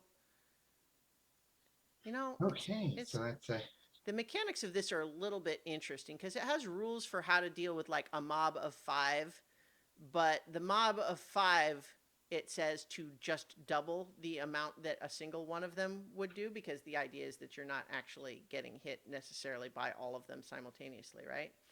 Yeah. But if you say it's just 3 and the 3 are coming at you, like, do you treat them as 3 individuals, in which case they can do 3 times 1, right? yeah. Yeah, you know what? I Easier. I think that is it. I honestly I think that that's intended to kind of reflect that when there's more, they kind of get in each other's way a little bit. Um, but yeah, so I think in this context, you are gonna be able to do some. Um, so what is your goal here? You have three that you can choose from. You know, it is the you know the same choices from before. Yeah, I think inflict serious, inflict serious, receive little, and shift range because I have more room. I can kind of Yeah. dance out of the way a bit. Where are you going though? I am moving. You know, I am moving away from Rhodia. Okay. So Okay. So I think not super far, just like to the point where they can't. They have to move up to get to me. yeah. So I think without trying to outsmart the rules here, I'm gonna just play it as it lays here, which is that you've got three of them attacking you. You're gonna if you're gonna suffer little harm, that means one less than the 3 injury that you would otherwise take. Okay, that's so that's just So you got 2 injury coming your way. yeah. You have done. You have done some though. You've done 2 injury to members of this group. Are you focusing on the Wolverine, the Armadillo, or um, the what was the other land one that I said? Wolverine. I said Wolverine. Wolverine, the Armadillo, or the Arm- Fox. Wolverine, Armadillo. Yeah. Okay, yeah, like you named the 2 Yeah, that I yeah, said. I was like, so- yeah, I was Yeah. working through it. Sorry. Fox. Yeah, yeah, I think that's right. Yeah, so so I'm focusing my damage on the Wolverine. okay. Yeah, that's when they choose to So try and how break about down this? the Do door. you want that to have been like you're doing more? Do you want to do some to either to 2 of them or both to 1? Both to 1? Okay. Yeah. All right. And just kind of flourishing with my staff to Mhm. knock most of the other attacks away and jabbing at the Wolverine. Mm-hmm. All right. So yeah, he is gonna you're basically chipping away and destroying his armor. Yeah. All right. But yeah, I think I want it to feel serious that you are Oh, yeah. not necessarily the greatest fighter and you're trying to take on 3 mercenaries. This Yeah. this is not a trivial thing, Oh, right? no, it is So not. you're doing great considering. Whereas for Clem, you have got Rhodia pretty hurt and temporarily trapped, but you've also got 2 more of these guys coming at you right now. Well, Clem, honestly,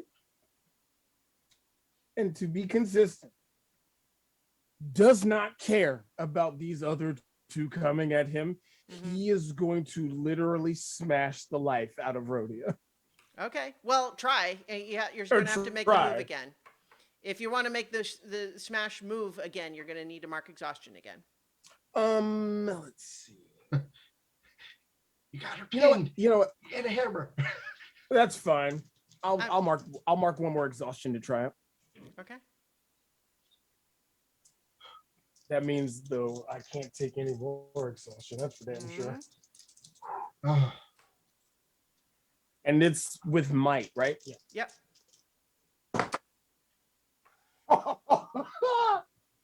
oh no. Thank God.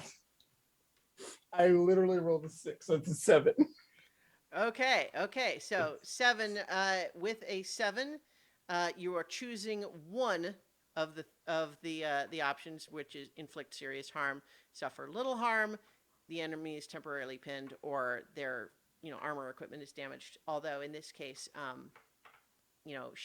armor is destroyed already. Oh, I'm inflicting serious harm. Okay. So in this case, you just used your last exhaustion box? I have one more.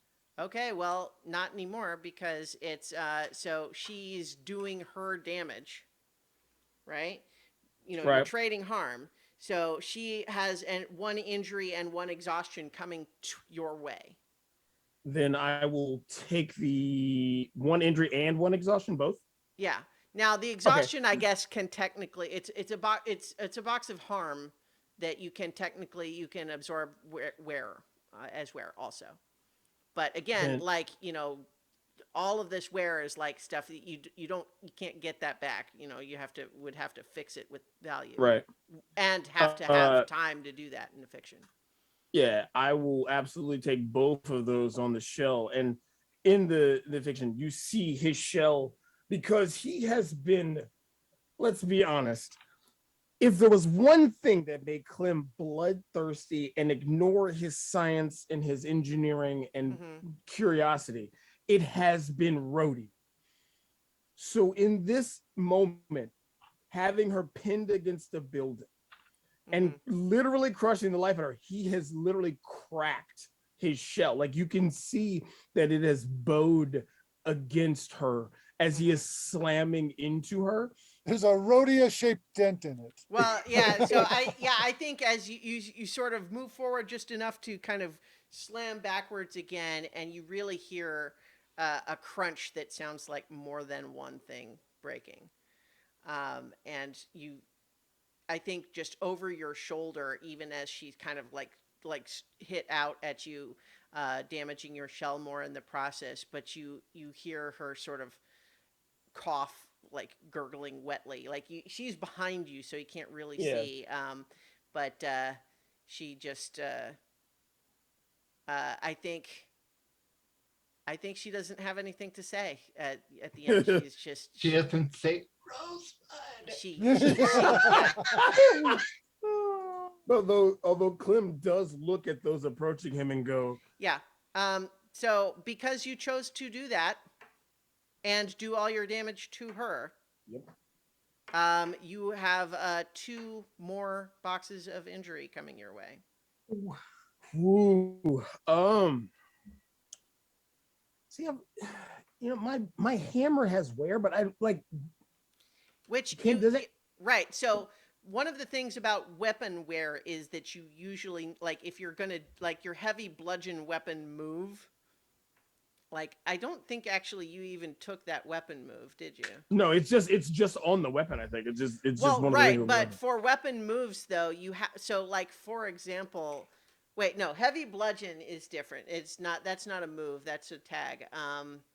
Yeah, Hang on, let me look at that. But basically, if like some of the weapon moves require you to mark the wear on the weapon, right? So like when Peppa does her trick shot, for example, Oh, she marks wear on her right. weapon. Oh, yeah. The weapon moves. I think the only weapon move I actually have, I think, is Cleave. Well, or the rather, cleave. yeah, but and also your weapon doesn't have that, so it's not optimal in that regard. But just a moment. Heavy bludgeon as a tag allows you to mark exhaustion to ignore your enemy's armor when you inflict harm. Right. You can do so yeah. That. But that you're not. So right now though, so you can take wear on your hammer, with the risk that if you fill that up, it will be destroyed. Oh, so there's 2 coming. Yeah. Right. I mean, it's maybe better than taking the actual injury to your body.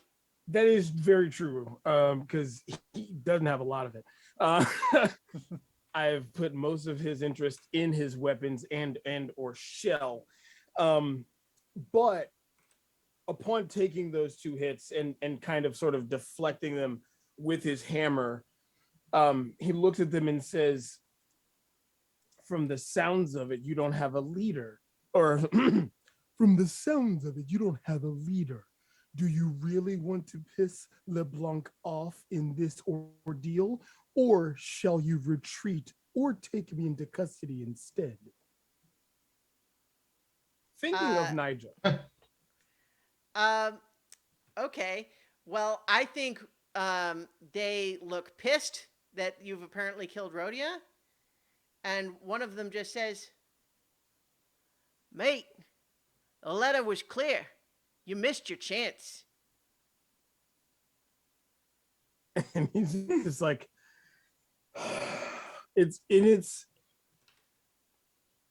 the one time that Clem is not thinking about making something new or improving something. It's a resignation, because he was enjoying his time with the in team. He didn't have any pressure. It was just, they were having a great time, moving along, enjoying stuff, and they have brought this back to the forefront, and it has set him in a very resolved way. And he looks at them in a stern face that is almost emotionless, and he says, "Fine then. We can play this to the hilt." And he readies his hammer and steps forward, releasing the form of Rhodia as he prepares for the other two. All right. So Yep. I think we're going to actually cut away from there for the moment. I do have to say, I never thought of marking wear on my weapon. I mean, you can do that. Ah, Yeah. Okay. Well, But keep that in again, mind. it's like if you fill it up, it's destroyed and you can't use it anymore. Yeah. So like if you end up with your weapon destroyed, maybe it's better than dying, but then you cannot continue to use it for your attacks. Yeah. Right? Yeah, Clem is at his limit at this point. He's got not Well, much left on wear on either If you weapon. Wow. if you are at your exhaustion limit, you're like barely on your feet, but you are on your feet. You just Right. Yeah. can't. So it is when the track is full, you're in a danger zone but not done. It is when you cannot mark another box. Is when it's destroyed or you're unconscious, etc. Yeah. All right, so let's cut back though to Arbin and Peppa. I think below you've seen that the denizens have retreated, and now the mercenaries have run up to charge the Marcus 8 soldiers. The battle is underway. You've still got the goose that was trying to harry you both, but also with the Finch dead, it's maybe not interested on taking on both of you at the same time. What's the plan? I think take a look. If the goose is hanging back, I think we take the time to. I think he's still in the air with you at the moment, but he's looking like he might be about to try to retreat down with the numbers on the ground. Yeah, if that's the case, then I want to know where Lancelot is first of all, and then see if we have eyes on Clem and Nigel, yeah. Nigel. All right. Well, if you would like to read a tense situation, you may. Read a tense situation. Is that Well, with for that cunning? matter, this is Arbin, and you are kind of both in the same boat. Yeah, and Arbin Yeah. wants to do the same thing. Arbin wants to get. Well, a so how about situation- this? Let's let Arbin make read a tense situation. Yeah, move. and I'll help. Yeah. And you'll help. All right. If needed.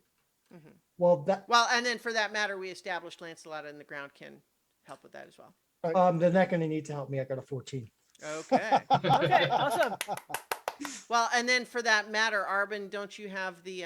Well, no, never mind. We changed it. So No, we changed that, yes. Yeah. So go ahead and you have your 3 questions for read a tense situation. Best way in, out, through. Who or what is the biggest threat? Who or most vulnerable to me? Who should I be on the lookout for? Can I change one? Okay. I'm going to bargain with Jim. Can I change one of those questions to who's the most vulnerable on our side? Who's under the most threat?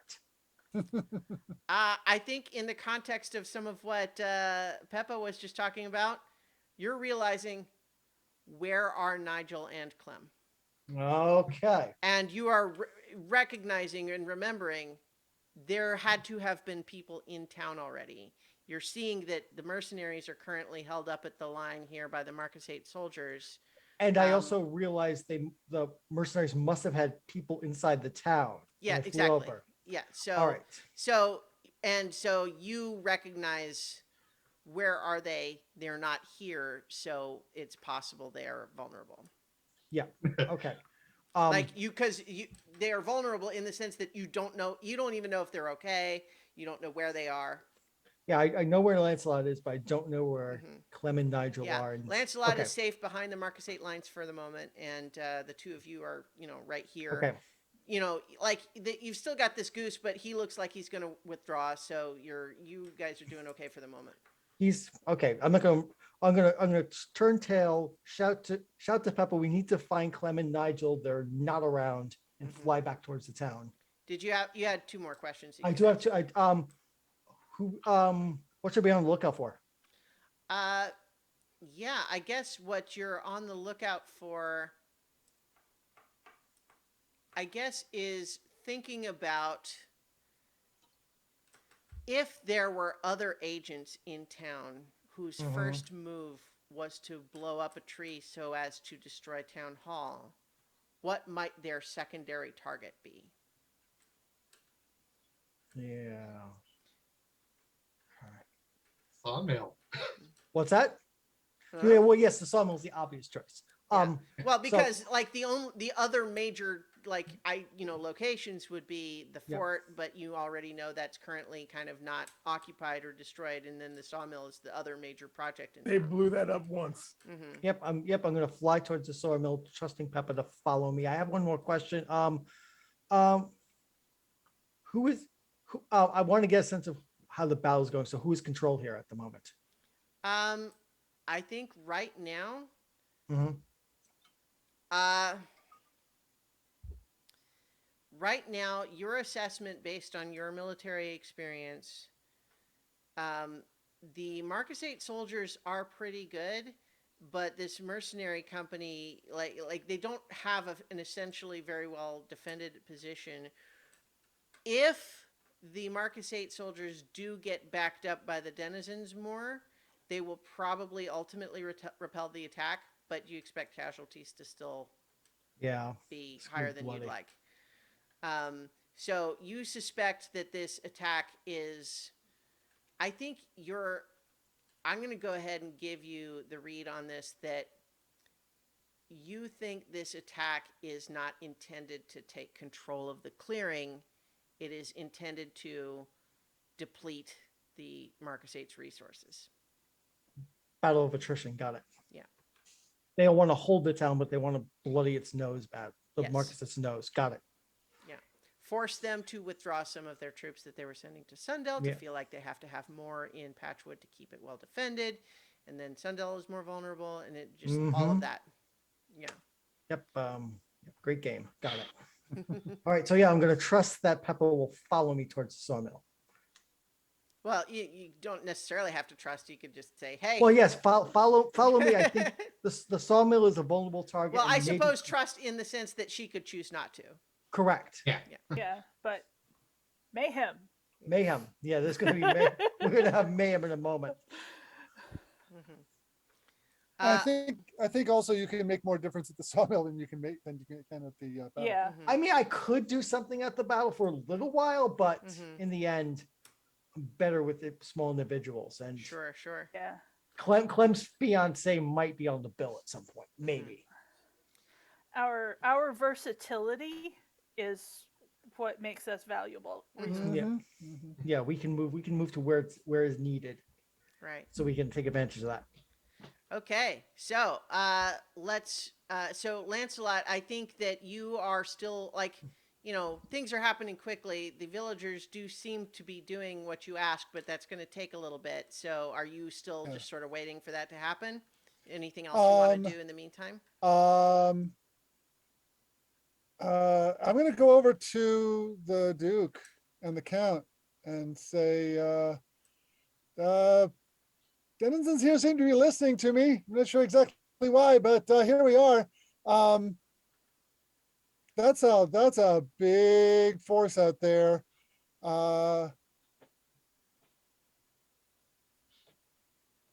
What's the best way we can support you? Okay. Yeah. I want to. That's the way I'm going to open this discussion, Sure, but sure. I think I want to take it up a level and say I want to coordinate with them Yeah. to take Yeah. greatest No, advantage of what's going on. So I like So- that, and I was just trying to think if it makes sense that it even needs to be a role. Well, I was thinking because- of Mastermind again, but yeah, it's getting a little repetitive too. well, right. Yeah, I was just trying to think about what it makes sense to do here more broadly than just, again, like at this point, you're not going to mastermind their army. No. That's under control for them, right? They're Yeah. doing that.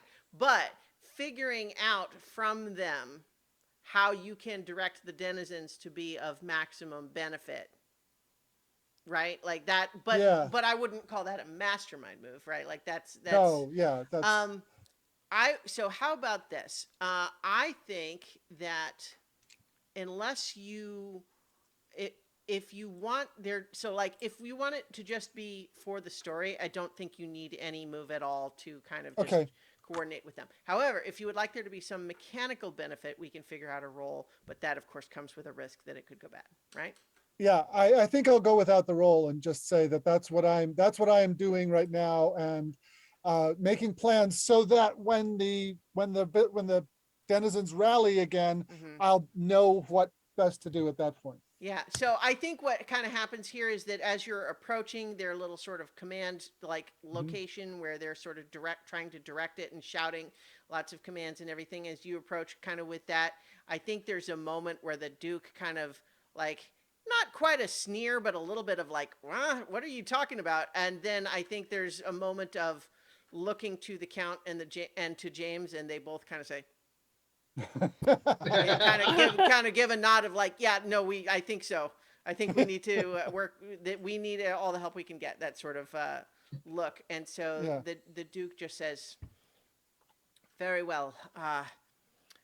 We have planned to stage a retreat once we fall back from this location to the location in the square from the fort over to, and like describing like an area of the trees here, is we're going to fall back to there. So don't have them stage anywhere ahead of that. But once we do that, if you have them prepared to prevent any flanking maneuver around the patch of trees." Got it. So as the denizens start coming back with their torches and pitchforks and the quarterstaffs and the sword that they've hidden under the floorboards for the last few years, and that kind of thing, I will set up a rallying point at a good spot for that, and keep an eye on what the rest of my friends are doing Yeah. too. Incidentally, Oh, you know what? I'm gonna signal the rallying point by playing that tune on my banjo. okay. Yeah. So I think both James and the Count are like, so for audio listeners, I gave the Tugging the yikes, collar. Hanging the collar. gesture. But in any case, so I mean, and as far as your friends, I mean, I think you recognize some of the people you've met here in town, including the farm workers that from Millie's farm, and some of the ones from Kaylee's farm are here in town. They're joining the forces here. I was actually talking about my fellow vagabonds. Well, I know, but yeah. what I was about to Yeah. say about them is you don't know where they are at all. Okay. Peppa All right, and well- Arbin were above the fight for a while, and now they've flown off somewhere, and you don't know All where. right. Clem and Well, Nigel I'm are. hoping they're okay. Oh. Yeah. So. I'm pretty sure Pepe and Arbit are the two most okay out of the four of us. Well, I was just gonna say, let's find out how okay they are. I Oh, think boy. so. I think Nigel and Clem, you're still both currently surrounded. So Nigel, you've got 3 of them attacking you. Clem, you've got 2 at the moment. Okay. What are you doing, Clem? Or excuse me, Nigel is who I meant to start with. Okay, Nigel. Nigel is going to slightly switch up tactics and do parry, because Okay. that is his That's one of quarterstaff, your his weapon staff. moves, right? Yeah. Yeah, okay. So moves, quick reference. Scroll down to parry. So with parry, you mark exhaustion and roll with finesse. Yes. Mhm. Oh, good. And that's that is 7. Okay, so on a 7 and 9, you get to pick one of these choices, which is you inflict morale or exhaustion harm, or you disarm your opponent, which would be one of the three, or you don't suffer any harm. I'm going to not suffer any harm. That makes sense to me. So basically, what you're doing, describe your fancy quarterstaff moves that is keeping you, keeping them at bay for the moment. So, like, kind of, I knock, bring up knocking weapon kind of not out of the grip of one, but to the point where he can't continue this particular attack. I kind of spinning it to move another one out of the way and leaping off it to get out of the way of the third. Right. So you don't make any progress against like actually damaging any of your opponents here, but you are able to completely ward off their attacks for this go around. What about you, Clem? Got 2 of them coming after you. They do not seem at all intimidated by the idea that Lady LeBlanc would be mad. Which 2? Let's say you've got the robin and the fox.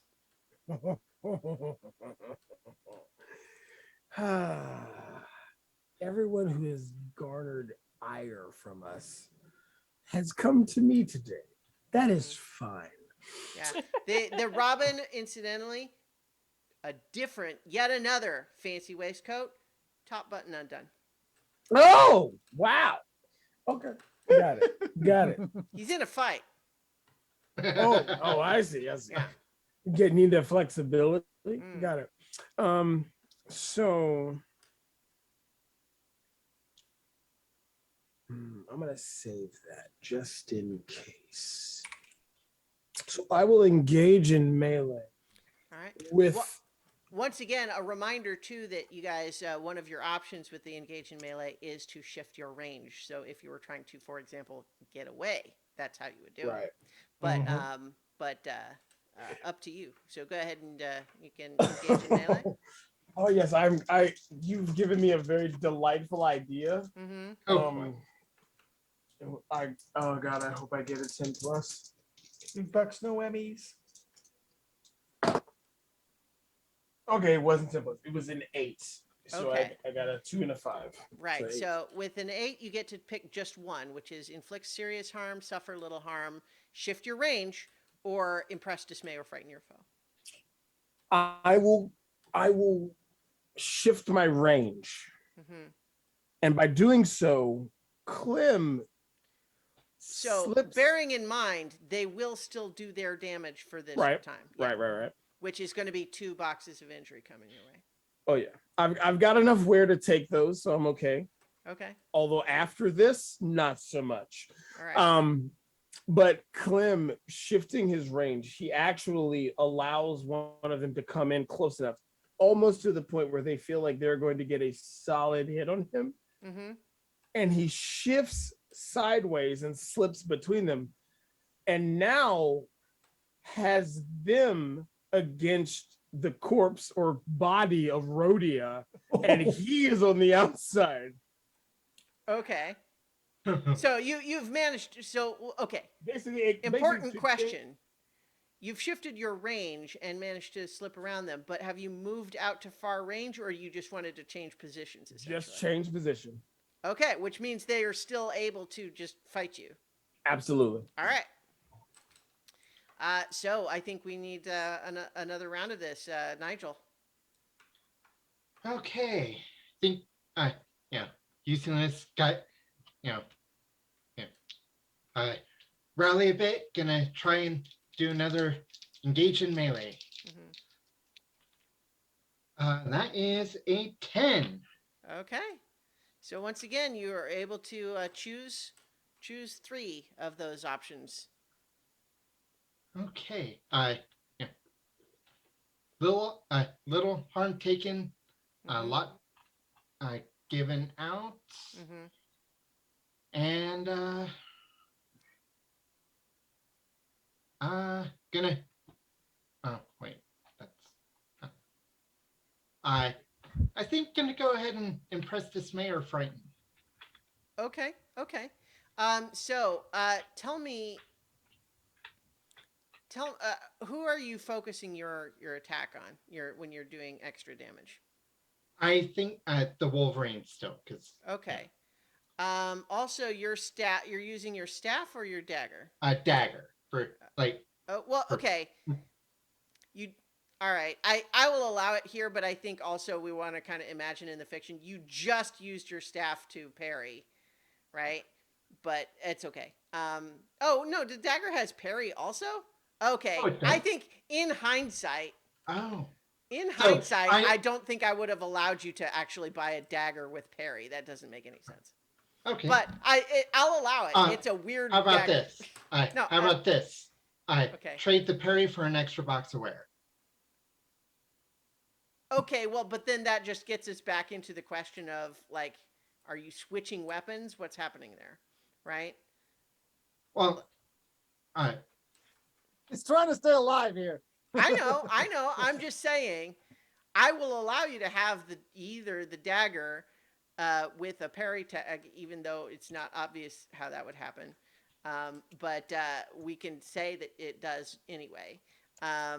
Or you can switch it. But I think if you don't switch it, then we are going to need to, from here forward, establish what's happening if you want to try to go back and forth between weapons again. okay. I guess. I just mean, like there's not a specific rule for it, but we have to respect the fiction is that using a quarterstaff is just a two-handed thing. Oh. You don't have a dagger in one hand and a quarterstaff in the other. That's not Okay. how that works. So I'm using a dagger then. Okay, that's fine. Use the dagger for that. Okay, well, it just And means that just you're flavor as working both somehow. all right. So you have done 2 injury to this Wolverine. He is very injured, but not dead. You have 2 boxes of injury coming your way. Yes, and I am gonna take one myself and I put one on the staff. Okay. If I can. We should establish here you are now at 3 boxes of injury. Yes. Yeah. So, fictionally, you're kind of messed up here. Yeah. You're Yeah. going to require medical attention. Oh yeah. Oh yeah. Yeah. Okay. What about you, Clem? You have sort of swapped places with these 2 guys, but they're still coming after you. Right. What was the move that impresses or dismays? Was that Well, engage I in mean, melee? That's part of That's engage one in of the melee. choices. you Engage can in do melee, right? yeah. Right. Mhm. I'm just weighing what I should do because I can exhaust more exhaustion, which Mhm. will be my last to use my turtle shell. Mhm. It doesn't hamper me from being injured or hurt. Well, not to mention the fact that if anything does exhaustion damage to you, you're unconscious. Exactly. Which they would want Mhm. in this situation, potentially. I mean, it's up to you. Obviously, you and Nigel are in a dire situation here right now. You don't know Right. if help is coming.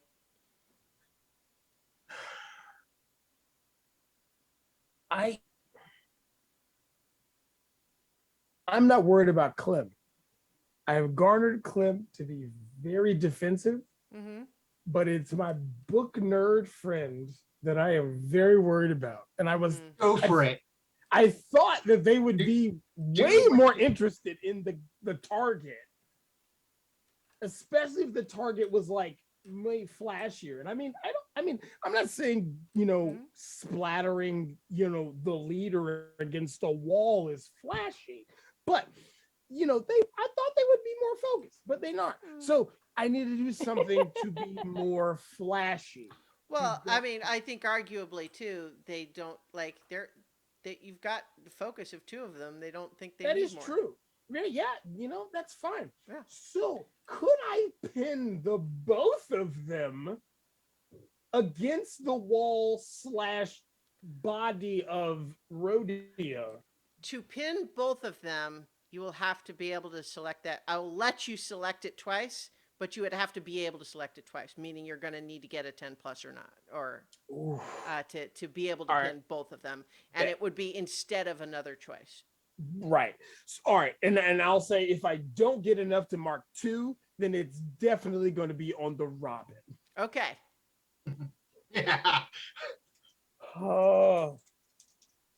I just need a 9 or higher. It's not a lot, guys, right? It's not a lot, right?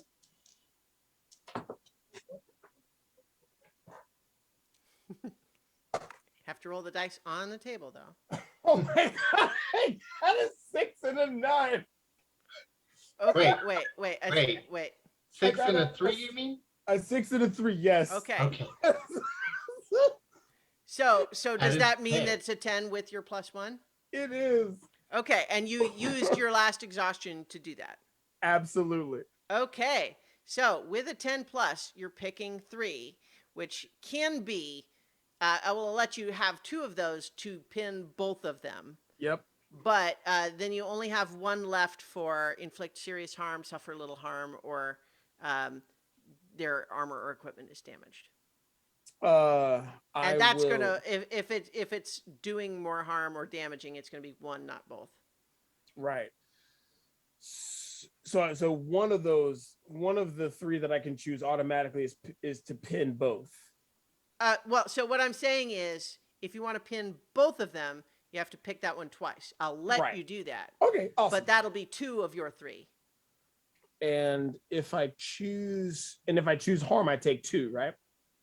Yeah. Well, so you've got 2 coming your way. If you choose to suffer little harm, you'll still have 1 coming your way. Right. So then I will choose serious harm, Okay. and I want that to be inflicted on the Robin. Okay. So the Robin, who hasn't taken any damage yet, will take some now. Hang on, let me make the. So you do manage to startle both of them by slamming the 2 of them. Describe the mental picture of this while I work out the stats here. So the way it was is Clem slipped between the 2 of them because again they were eager to come at him because he was distracted and facing Rhodia, but now this wide, bulky shell has now pressed them into the body of Rhodia, and there is a faint light coming out of the shell because he works in that shell. There's candles, lanterns, things of that nature. Mm-hmm. It's very eerie because this is a living being who is glowing and seems to be unperturbed that his outer casing has cracked and is now pressing them against the body / corpse of their leader. And he has a look on his face that is basically like, we're all going to hell tonight. All right. Okay. So you have temporarily pinned the 2 of them, meaning that they are doing their harm to you this round. So that is 2 more boxes of injury. How are you absorbing that? Do I want to take that as actual injury or take it on my stuff? Well, so Can I remember, split- you have 1 more box on both shell and hammer, and remember that if you split between, they'll both be full and can't take any more without being destroyed, but they're not destroyed yet. I'll take that as regular injury, and Mhm. then if I need to take them to fill my track on those 2, I will. Okay. So I'm at 3 injury right now, and Okay.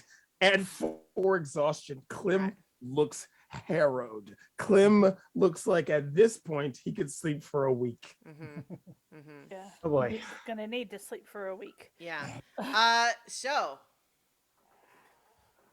Arbin and Peppa making your way to the sawmill, you see to your horror below that Clem and Nigel look extremely beat up and are currently trying to take on 5 people by themselves. I don't think you see Rhodia because she is currently crushed, but behind 2 of her minions. So I don't think you see her, but yeah. Nonetheless, Nigel and Clem look real bad off. You know, some of their opponents have taken some damage, but it's looking bad. What would you like to do? I think it's obvious, isn't it a Peppa? Guardian. This is a guardian situation. Yes, it is. So it's time to go dive bombing on one of these attackers and yeah, so defend someone with something from an immediate NPC. I'm gonna go with they're both looking bad, correct? Yeah. Mm-hmm. So I'm going to I can't pick who's gonna go. I don't know. Nigel has 3 of them, and Clem has pinned. Well, yeah, 2. I would say Clem has pinned his 2 temporarily. Yeah, yeah. So I would say if of the 2, Nigel seems to be in the most immediate danger. Yeah. Although it's Clem- bad for both.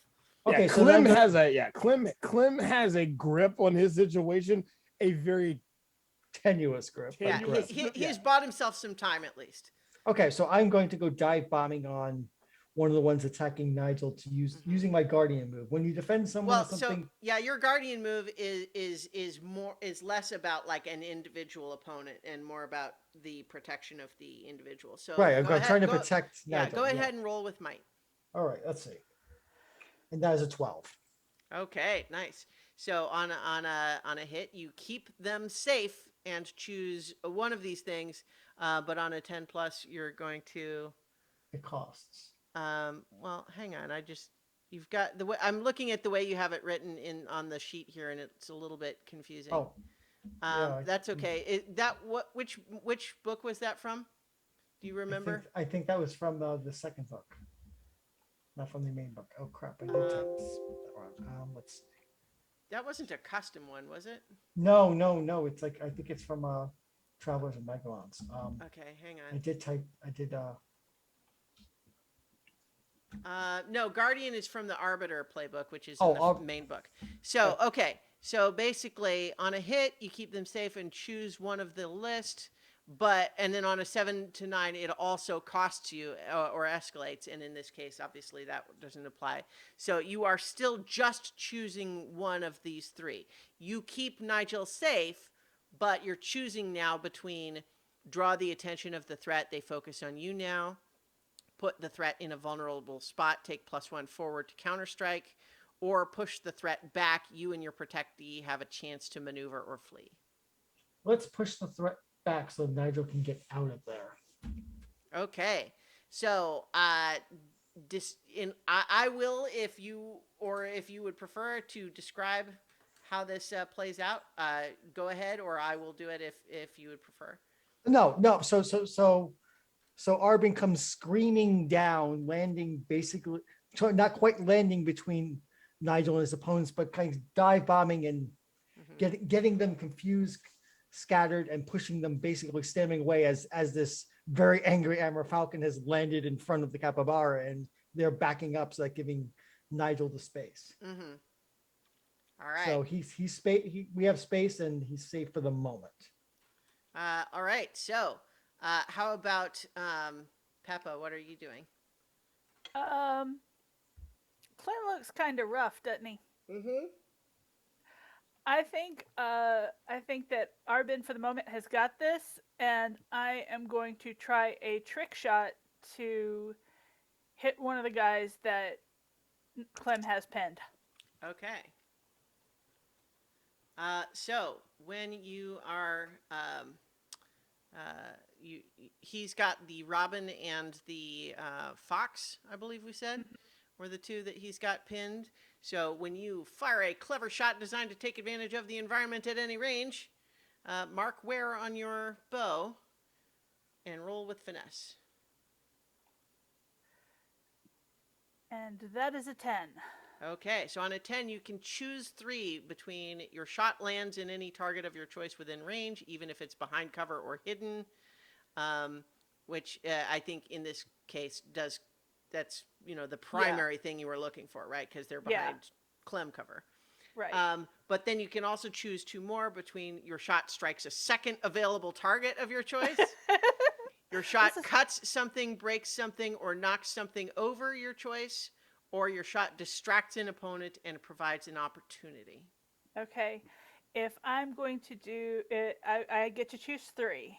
Yeah, Uh, but I think if you want to hit either the fox or the robin, you need to choose target of your choice within range. But even if yeah, it's behind I cover, actually want to choose both. The shot lands in the robin and also inflicts harm on the fox, and Okay, then yeah. it's going to create an opportunity for Clem. okay, yeah. So you're going to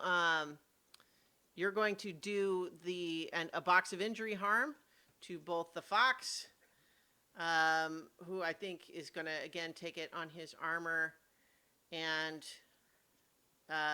you ruin the armor of the robin, but they are both startled enough to have an arrow come out of nowhere.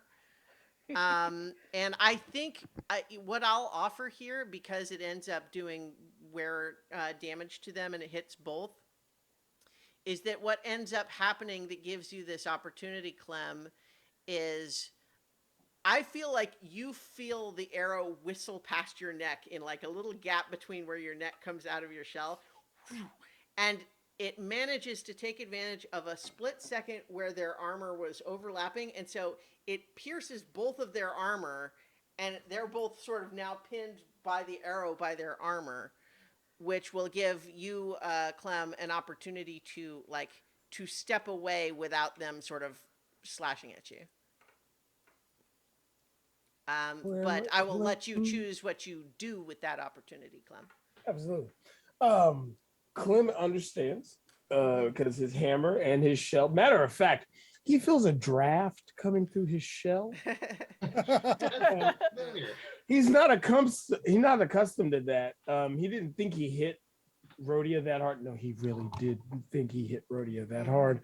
And so he's gonna back away into the firing line of Peppa. He doesn't know Peppa's there, but obviously if they are shooting at them, not Clem, it's okay with him.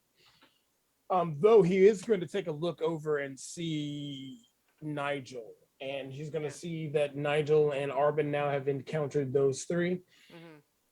So I think what you can do with your opportunity is I would let you go ahead and make a move now, or if you wanted to just say, I want to get out of the way, I want to get back to far range from them, you can do Absolutely. That's the best bet, is to move away and just observe the scenario and see if he can he's going to think on what's going on to see if he can make a next move. Okay, so the point is that they are briefly, they're gonna be able to pull free from the arrow, but it will take them just long enough that you're able to get away from them before they can do anything about it. Yeah, and he'll assess the situation. That's the word I was looking for. Okay, so I think Nigel, what is your response having Arbin swoop in and clear some room for you?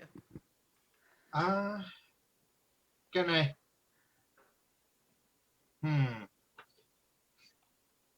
Nigel really doesn't want to run. I think. A distance weapon? Huh? I said, do you have a distance weapon? No, I do not. Oh no. I mean, you could throw your dagger, but then you wouldn't have it. Yeah. I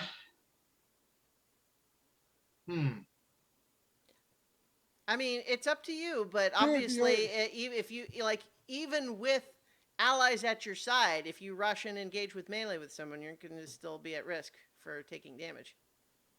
Yeah, I'm gonna. It is okay to retreat. I gave you the space. I'm going to hurry. Basically, try and hide. Okay.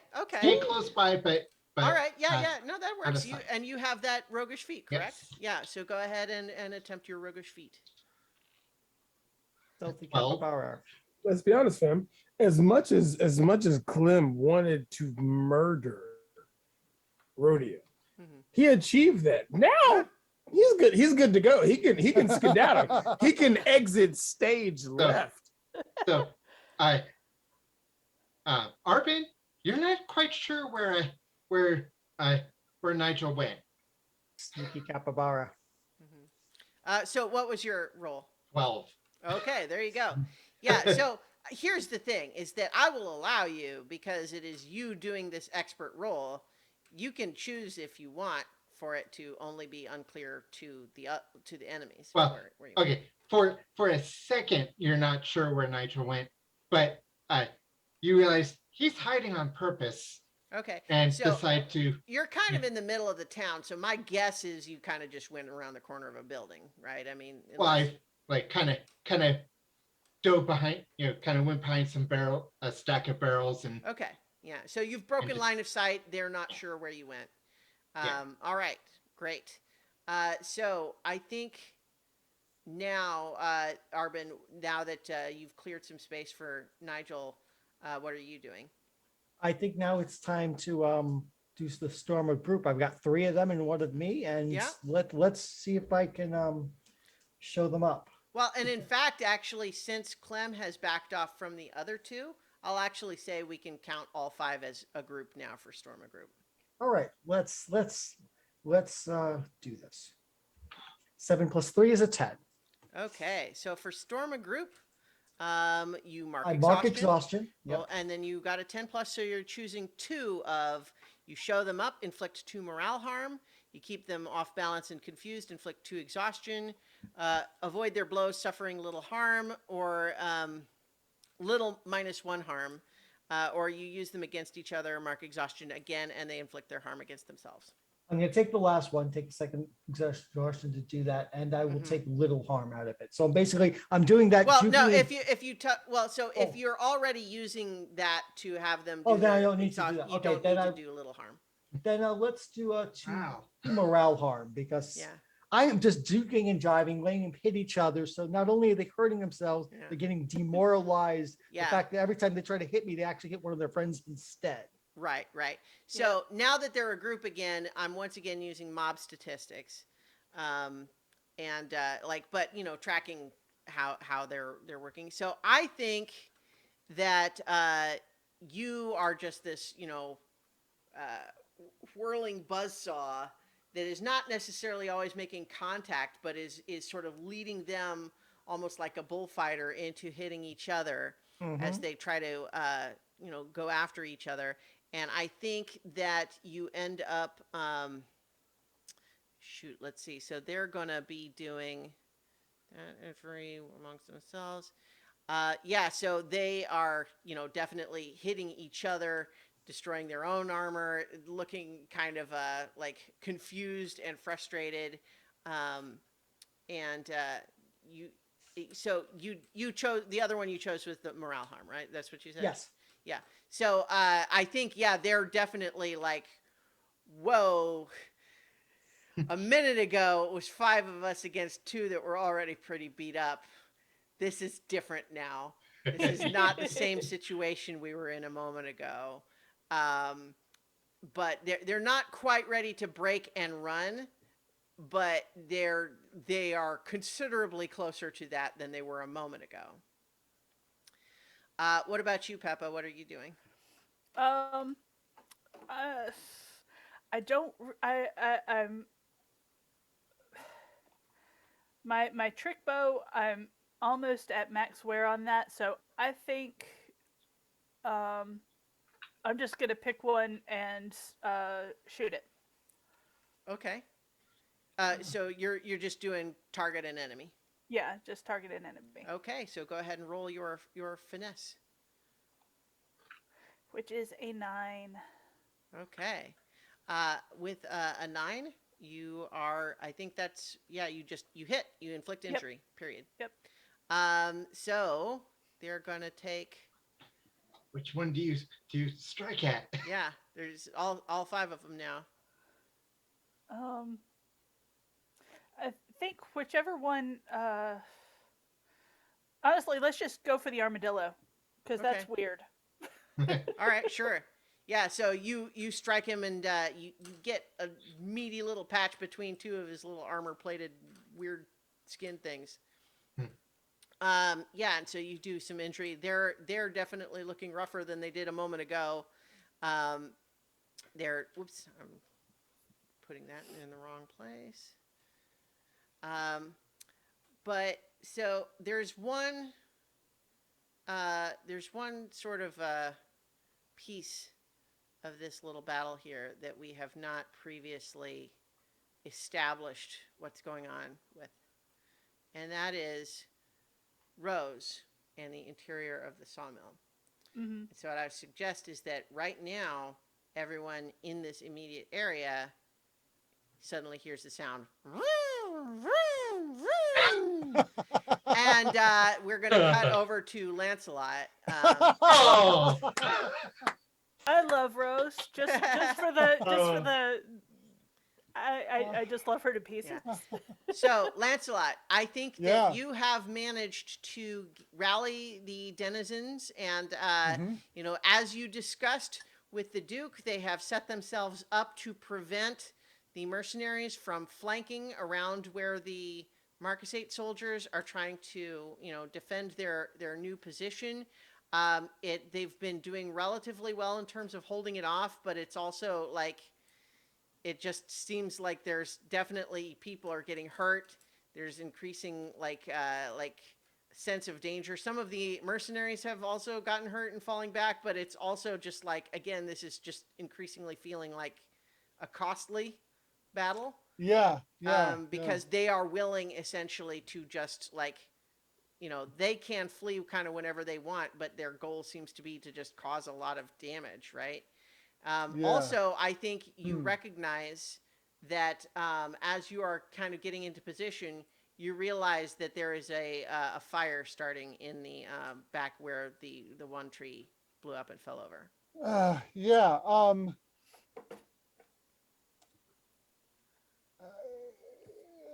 Okay.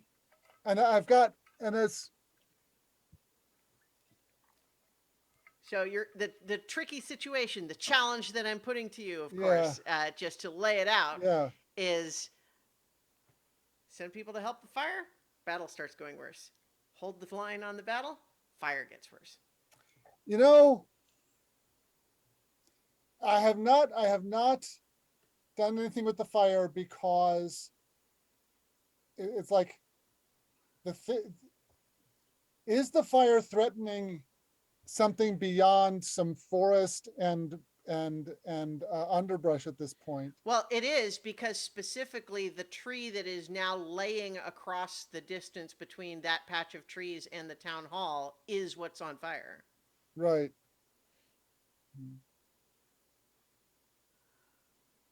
So it has not yet spread to structures. You think that patch of trees is probably done for, but it is Right. on its way to buildings. Yeah. Yeah, you've given me that superhero with 2 buttons thing here. Make a choice as to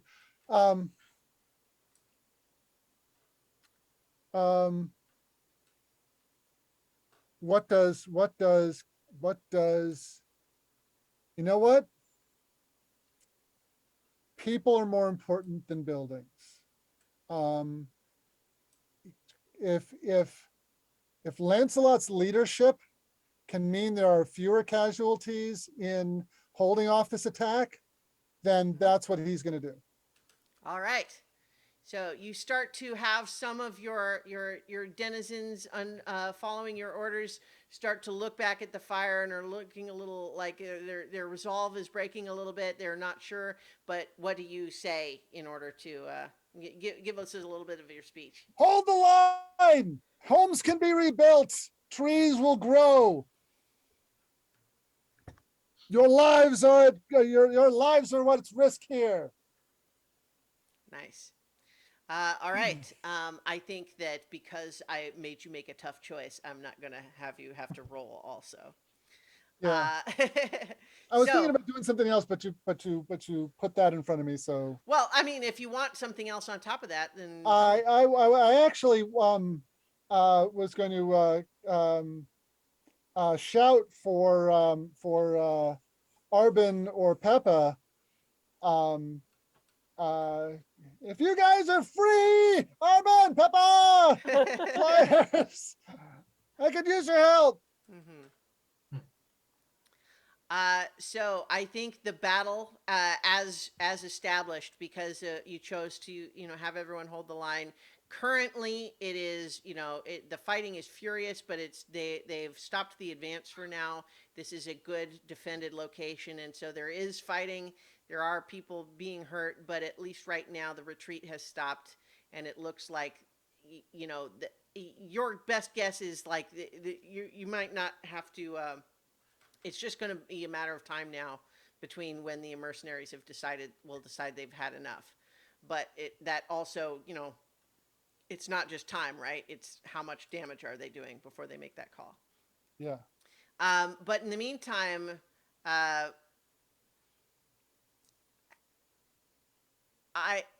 gosh, I've been trying to decide exactly how to have all this play out. I think that so let's just return back to the other fight then for the moment. You hear the sound start to spin up. The four of you who are there, but let's just also say, like, what are you doing, Nigel? You went off to hide. What's your next move here? Well, it's like, yeah, he's impatient, probably a little reckless. And, there's that one Wolverine that, was just causing so many problems. Well, I mean, you just arbitrarily picked him to do Well, your yeah, to do yeah. your damage to, but sure. Yeah. And it's just His big crime was being notable by failing to knock down the door. he was chosen by them as to Nigel the toughest. Sure. So Sure. he's gonna jump around the barrels and try and just shank him. Okay. Okay. So I'll let you have a +1 to your engage in melee here, emerging from hiding. Okay. Do you have blindside? That is an 8. Okay. Yeah, I don't think you have blindside. Yeah, but that's not one of the one. do not. It was one of the few that you don't have because you took a bunch of them. But okay, so that's with an 8, you said. Yes. Okay. You're going to have to choose inflict serious harm, suffer little harm, shift your range 1 step, impress, dismay, or frighten your foe. I mean, you could the shift range could again be. So I'll say you're dealing. Attack is with just the one guy. Yeah. Okay. Because the others are focused elsewhere. I'm gonna go ahead and I do more damage. Okay. So the Wolverine is going to you are going to do your damage, but he also has 1 box of injury coming your way. Okay. I'm just taking it because I figured in that situation, I actually left the quarterstaff behind the barrels. Okay. Yeah. But so yeah. So where do you take the damage? I'm at 4 out of 4 now. Okay. Oh, I'm last legs. So, as you are a bloody mess, unsteady on your feet, Nigel, how do you kill this Wolverine with your dagger? I imagine it's like a 3-layer triangle of barrels and just kind of leap off of the first layer and just kind of back of his neck and basically run into whatever weapon he had Mm-hmm. when it was at a bad angle, and just Nice. Let's finish this. The badass one-liner is not as great when it's so out of breath, and but it's so Clem. What about you? What are you doing? You moved away last, I think.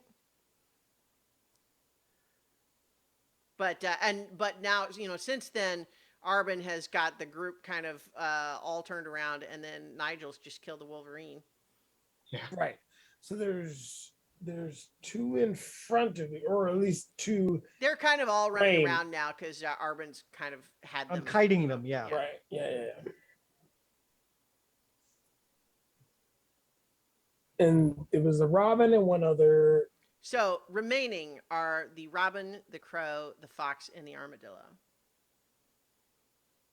And the Wolverine just went down thanks Yeah. to. Nigel. Thanks to Nigel. Is it the Armadillo still left? With... Yeah, the armadillo still has most of his stuff. Yeah, he's taken one arrow from Peppa, and that's it.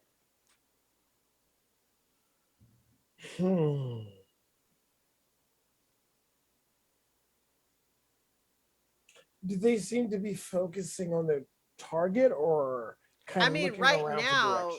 right now, they are kind of like scattered and disoriented a little bit because Arbin just came out of nowhere and fights like a tornado. A tornado with knives. Yeah. The beak and Right. talons. So, but that said, there's still four of them up, right? Like they're aware of their circumstances, So like, they know you're there. If you approach one to fight, they'll probably defend themselves. I will, as much as this hurts me to do, I want. Which is it? Is it the armadillo that's over Nigel? I mean, I don't think there's a specific one that's like. Right. I mean, he killed the Wolverine. I think there wasn't enough. He came out of hiding to do that. There wasn't one that's like especially threatening him. Yeah. So then, whichever one is closest to Nigel in his vulnerable state, I will whip my hammer at Sure. them. Roll a From a d4 distance. for me if you have one handy. Actually, I do. Wherever my bag of dice is, and it's here. Mm-hmm. And I'm pretty sure there's a D4 in there somewhere. I could roll a d4. Yep, there it is. Well, Okay. if he's got one. I gotcha. Let's hope the gods fate me. Okay, I'll take that. That is Well, a 3. Well, maybe. Okay, well, it's just to tell me which one it ends up being. That's all it is. Oh. Okay. That's yeah. So it's the Crow that Alright. is the closest to Nigel at the moment. So you go in to attack them. Yeah, and I will whip my hammer at them to give Nigel the time to get away. All right. So engage in melee. Ooh, that is a 9. So with roll with might on a 9, you pick one, if unless someone wants to help him. I don't know because I know Nigel and Clem are pretty spent exhaustion wise, but I don't know Let's see about my- Peppa. I think actually- Peppa will dive bomb. Okay. Okay. Peppa will dive bomb to distract. Okay, that can get you to a 10 for your engage in melee, Clem. So you can inflict serious harm, suffer little harm, shift your range, or impress, dismay, or frighten your foe. Inflict serious harm, dismay, Mm-hmm. and range, because it's 3, right? Well, yeah. So you can choose those. You will take another box of harm. Yep, that's fine. Okay. I have that to spare, Barely. but I will tell you this right now: there is nothing left. Oh boy. Yeah. Yeah. No pressure. So you take another box of harm, but you are going to take out this crow. Describe how you take out this crow with your hammer. Set up by Peppa. Pippa whips in almost as like a flutter of wings, just kind of to garner their attention. And as they turn to face Peppa in this melee, through Peppa's wing gap, there is a metallic glint as the hammer slams into their face as Clem nails it and even does a small fist pump to celebrate. But then realizes he is now weaponless with a cracked shell surrounded by two individuals. And he's just kind of like, oh, darn. So what did you use what did you spend that last harm box on? That actually puts me at 3 of 4. I'm sorry, 4 of 4 injury. Okay. Oh boy. You're still standing. I'm still standing. Also, I'm I at- think you do have one box still on your hammer and your shell, right? That you could. Right, fill. those are my safeties. Sure. No, I gotcha. Yeah, 4 exhaustion, 4 injury with 3 of let's see, go down, look down. Yeah, it's a 3 of 4 on this hammer and 4 of 5 on the shell, so I can take one more. All right. I think as let's see. Arbin, I'll give you one more move here too. There's 3 remaining. Let's storm that group one more time. I'll add that as you are doing that, the vroom, vroom has been joined with a clonk clonk clonk clonk clonk. Yeah, somebody's unhappy in the sawmill, so I'm gonna try to scatter these guys, and let's try that one more storm a group. Roll with might, and that was a 12. Okay. So I'm kind of low on exhaustion, so I'm going to go with 2 morale harm, and I suffer little harm. Okay. So you suffer so little harm for 3 remaining is going to be still 2 coming your way. Yeah, that I can handle. Okay. But I think at this point, seeing several of their friends go down and just seeing how impossible you are to fight, and how determined Nigel and Clem are, and then Peppa is like, what is even she doing? Like, she's just got arrows out of nowhere. I think that is where they choose to flee. Yay! That was the plan. Yes. So the remaining mercenaries here in this little group scatter, and they all run away from you. And then I think there's a moment of catching your breath, and also I would imagine your attention being drawn by the fact that now there is a shuddering vibration beneath your feet. Uh-oh. And you look over, and at the place where it looks like it would be like the floor of the sawmill if it were fully built, you can see that, like, the dirt and ground that's the dirt on the ground, not the dirt and the ground, is sort of shuddering and vibrating, and then you see some of it start to fall through a little gap as these doors are opening, and emerging on an elevator platform is a contraption like nothing you've ever seen. It's vaguely cat-shaped, but it's, like it is 3 heads taller than the biggest person you've ever seen. In terms of, like, your standard denizen type species here. It is all made of metal, complicated gearworks, and like a steam boiler or something. And then as this platform is raising it up out of the ground, at about chest level, you see a little like a metal grate, and through it you see Rose's face looking determined, and she's got like a set of controls, and she's saying, "Thanks for getting them away. It's vulnerable until I can power it up." She created Voltron. Yeah, I and then have the Could this be Pacific Rim. something that that Nigel might have seen some notes about?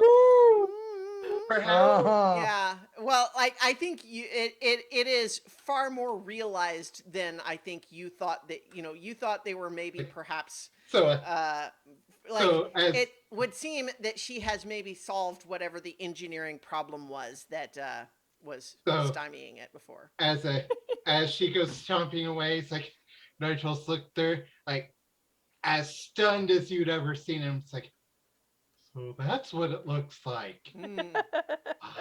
Clem, what's your take on this thing? Clem looks, and he looks at the platform that it came out of, and he looks back at it, looks at the platform one more time, and he's like, "You could have said that earlier." Like no, seriously, like my shell is cracked. So incidental. So like what you see as it emerges from this platform is it is in like this compacted position, and so now that it's out, she's going through a process where it's like having to unfold and like stand up and power up, and it's clear that like it would potentially be vulnerable during that process, right? And so that might be why, for example, she wouldn't want to do it when there were still enemies around. But as far as you could have said something earlier. She, I think, just looks down at you from her little seat position in this thing's chest and says, "State secrets." And then she sends it off marching towards where the battle is happening. So I think, Lancelot, the fight has been hard because although you are managing to hold the line and you're whittling down the enemy's resolve, especially since they really can leave, right? But you are seeing that even if you know what, I'll let you do your figure someone out move to try to get a sense of the vibe of the morale of the enemy here. Rolled a 6 plus 2 is 8. Okay, so I think in this context, I'll let you sort of, the figure someone out style questions, but to kind of get a sense of like what the army as a group is dealing with here. So, character telling the truth, obviously, probably not. Yeah. But I mean, I'm not even sure. I mean, if you feel like you don't have a question, that's okay. I was just Yeah, I mean, it's like, well, okay. I was thinking of like getting to a point where I could be seen by the enemy and Mhm. making some grand oration to Right. get them to withdraw. I mean, we could try, but what I would certainly say is you would be putting yourself at risk to do that. Yeah, well, I got lots of boxes. I'm the only person who hasn't Yeah. spent a lot. Mhm. So I'm willing to do that. What I've been doing so far in the battle is stepping in with my parry move Mhm. to hold, if something looks like it's shaky, get in there, Mhm. stop things up until people can get straightened out again, that kind of thing. Mhm. Would you have spent some of your exhaustion boxes doing that? The parry move requires spending required. wear on the sword. Oh, so- okay. Yeah. So Wait. if Huh? well, you can choose to spend wear on the move or exhaustion. Right. Oh, No, it says, yeah, parry is mark exhaustion and roll with finesse, but the parry feature of a weapon means I can mark wear instead of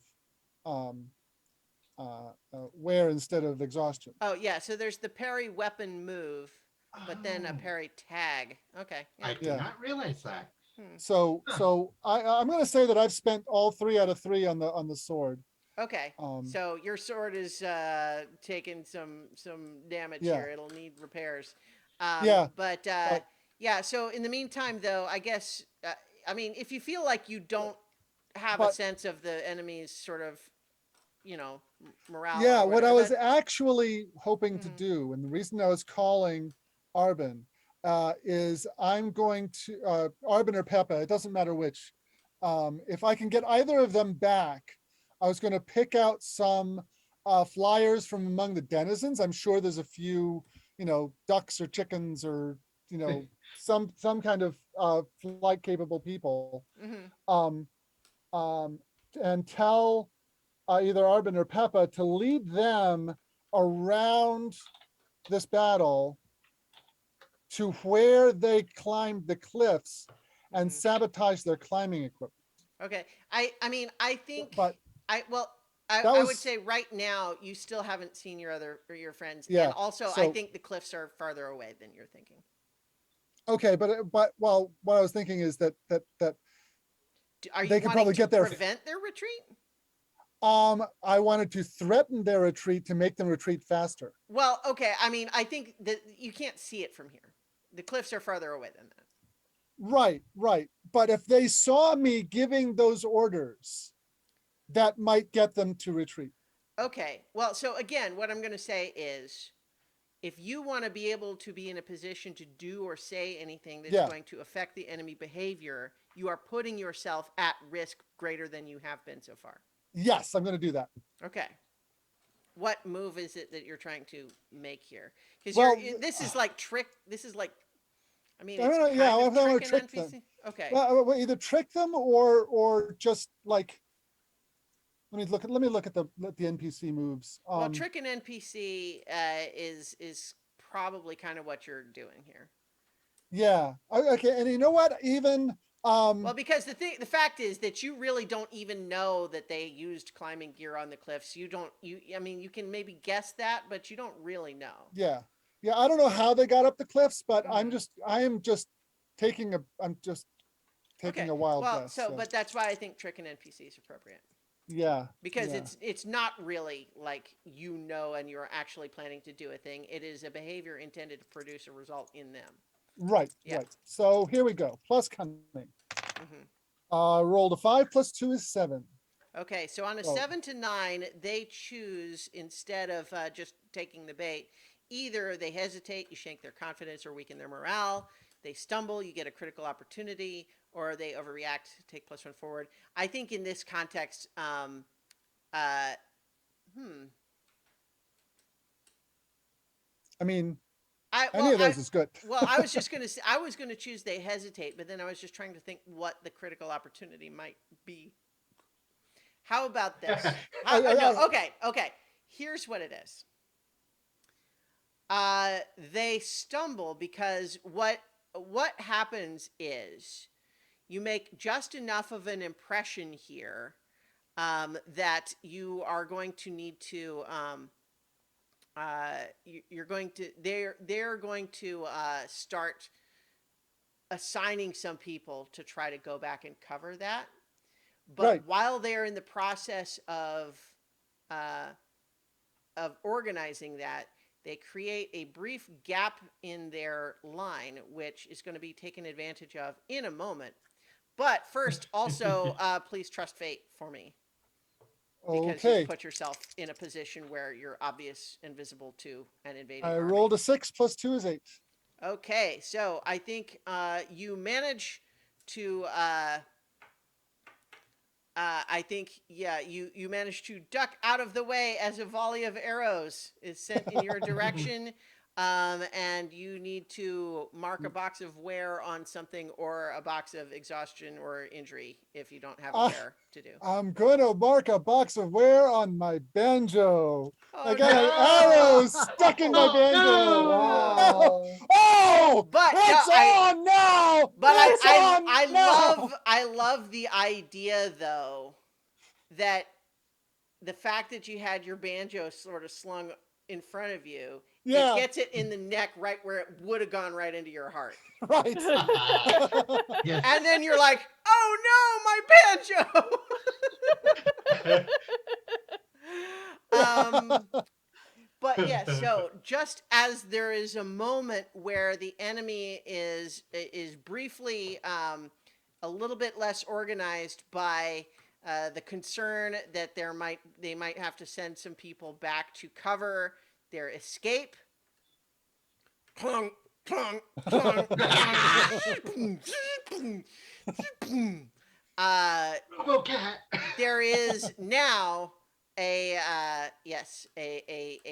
steam powered mechanical catstrosity that is trumping its way towards the battle line and scaring the crap out of everybody who sees it, I would guess.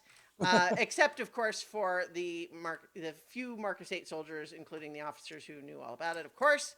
But Tell me it has saw blades. Tell me it has saw blades. how could it not? Haven't you been hearing them? She's a sawmill engineer. Yeah, okay, got Yeah. it. So Right? Yeah. right. So in any case, I think that there is just a moment where it seems like so you hear shouts from LeBlanc's little sort of miniature command palanquin, telling them to hold the line. It's just one of whatever it is. They can take it. But as I think at the first time that it goes, and 5 soldiers go down, they go, you know what? Never mind. It's all right. We're good. Retreat. I like the idea that she's got this Polaquin Yeah. like at the back. Yeah, no, that's absolutely what's going on. I'm kind of joking about Palanquin. Like, she's not literally being carried or anything, but she's got that's she's what got that her means. 5 Okay. people. Yeah, the Palanquin is like where you have the servants Yeah. carrying on Yeah. poles or whatever. Anyway, so the fact that it was a relatively even battle before, and now this thing has come in. The tide has turned. The mercenaries have called for a retreat. The Duke is in the process of ordering, soldiers to like pursue and harry them on their way out. Not necessarily to try to prevent a retreat so much as to just punish them for, Mm-hmm.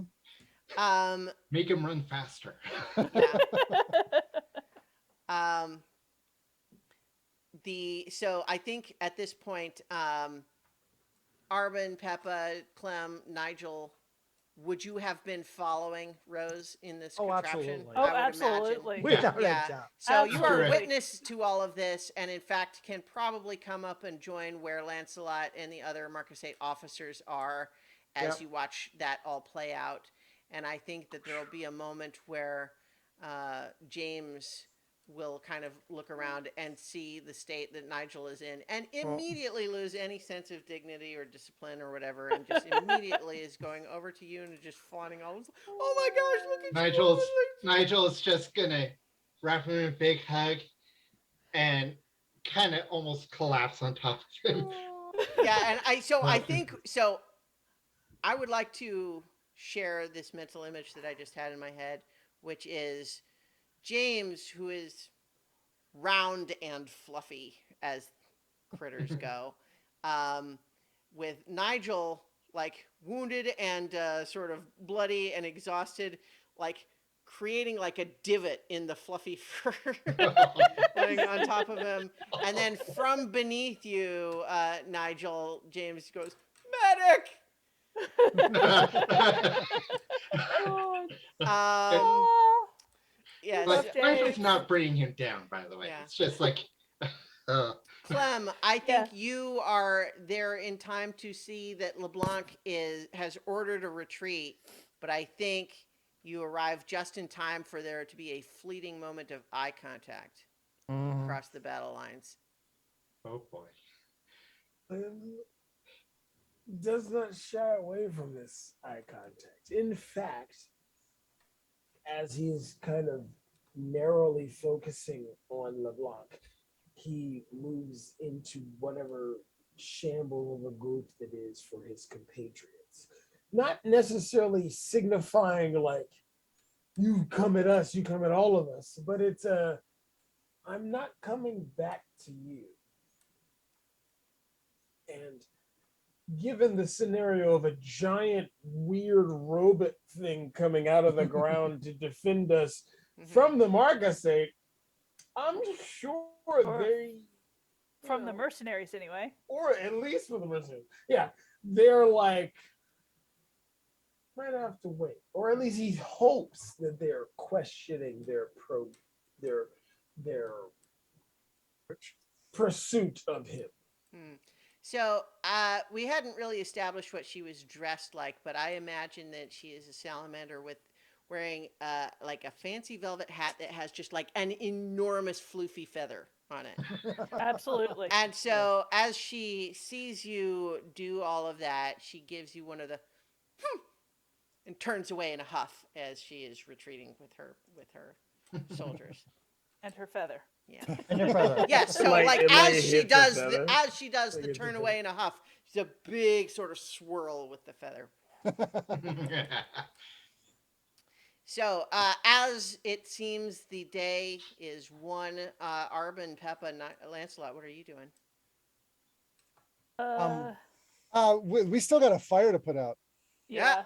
That's Yep, that's we have to help the town. yep, Yep, let's but, help so- with the fire. Yeah. So. So Um, so with the Marcasset military going after the Mhm, Riverfolk Company, mhm. the denizens are left behind. Yeah. I'm gonna say we're not quite done.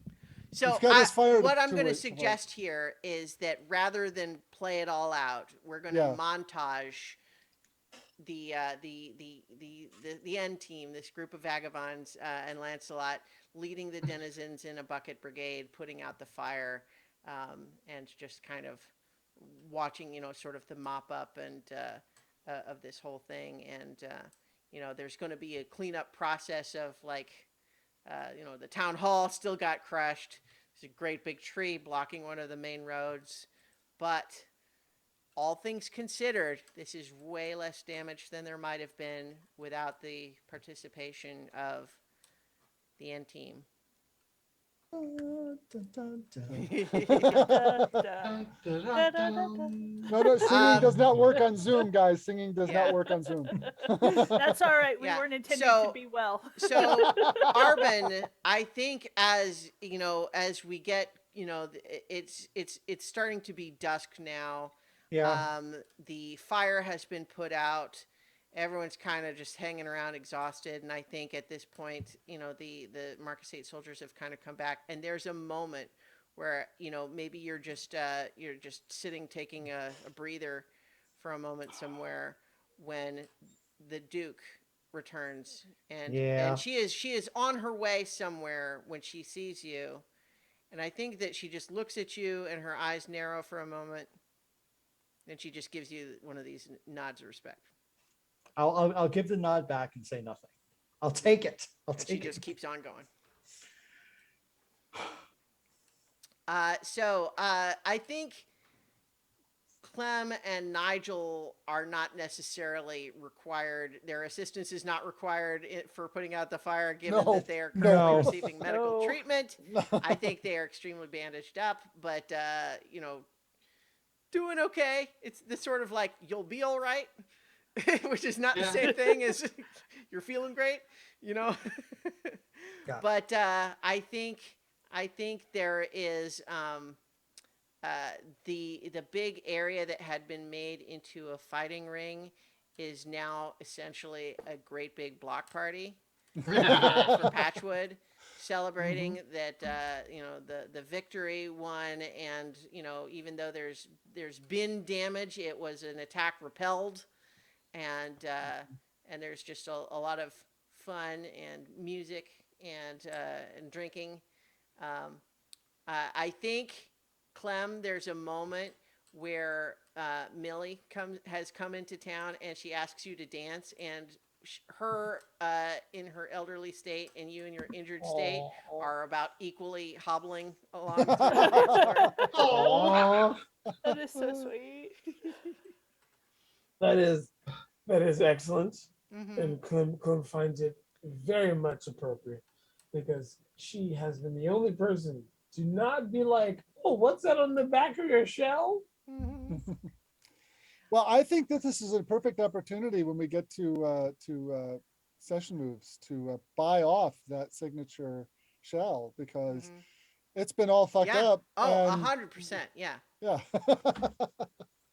Yeah. So, and I think actually what I want to just suggest here is that, I don't know that we necessarily said it exactly on stream, but I think, certainly we've talked about it as a group that we might decide that we're going to conclude, at least for now, our route woodland adventure with these vagabonds. Not to say that we couldn't ever return to them in the future, but that so for now. So I guess what I would like to say is that this is not a forever epilogue. This is a next few days epilogue. If any of you have like little moments that you would like your character to have, or to what you think they would want to be doing in the next couple of days, let's share. I got one. Okay. We shift from one town to another, one clearing to another. Iron Vein, Sundale, Patchwood, all the places that the N team have visited, and we see denizens going about their business. And as we shift from one to the next,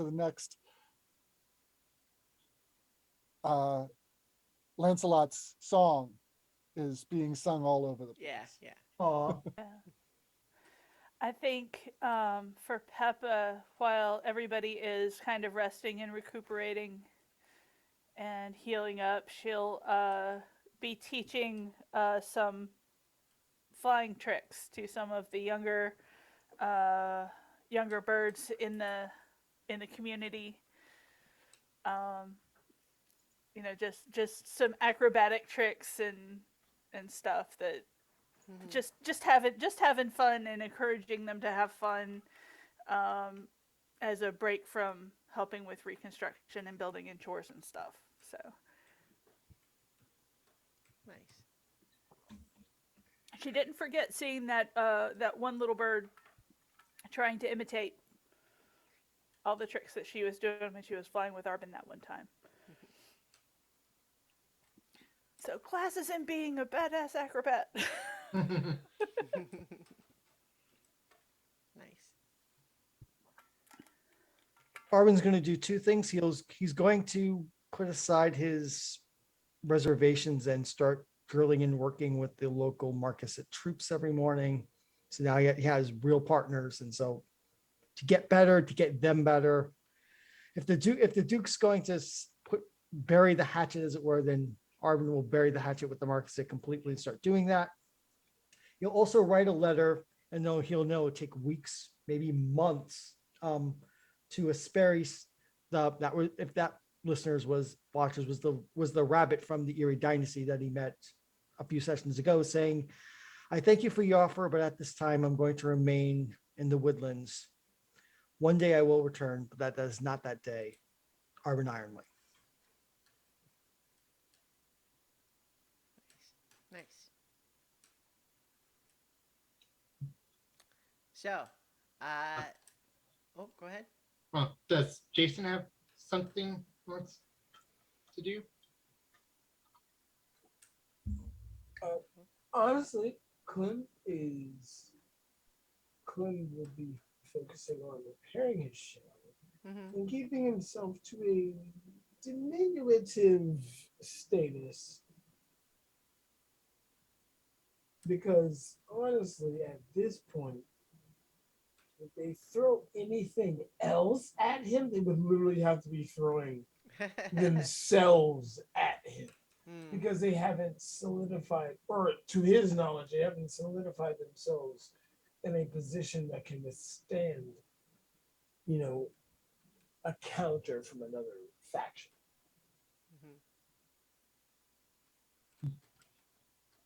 And Nigel, during his probably pretty long recuperation period, Mhm. because Mhm. he was very hurt, spends as much time as possible with James and just like, Mhm. Aw. shares all of his stories, listens to all of their stories, and basically gets to a point in his book and says, the end for now. Very nice. So, is anyone missing something they would like to have? Arbin is good for now. All right. Lovely. Okay, so for fun, let's go ahead and do session moves. Yeah. First, I would say that you're all going to be able to get um, +4 prestige from the Marquisate. Okay. And Certainly, and that counts for those of you who get your weird bonuses and stuff for those sorts of things. You are also going to get 3 notoriety for both the Corvid Conspiracy and the Riverfolk Company. Does that double too? Woo! Yep. Oh, So, if I'm at Hold on. 5 notoriety with Corvids, what does what does 6 increase do? Well, so the way That would basically bring me from -1 reputation to -2, right? well, right, and so you clear it, but then like so to get to, hang on, let me so sorry, I'm trying to pull up the little thing. So if you were at 5 with already having a -1, is that what you said? Yeah. And then you're adding 6, you said? Yes.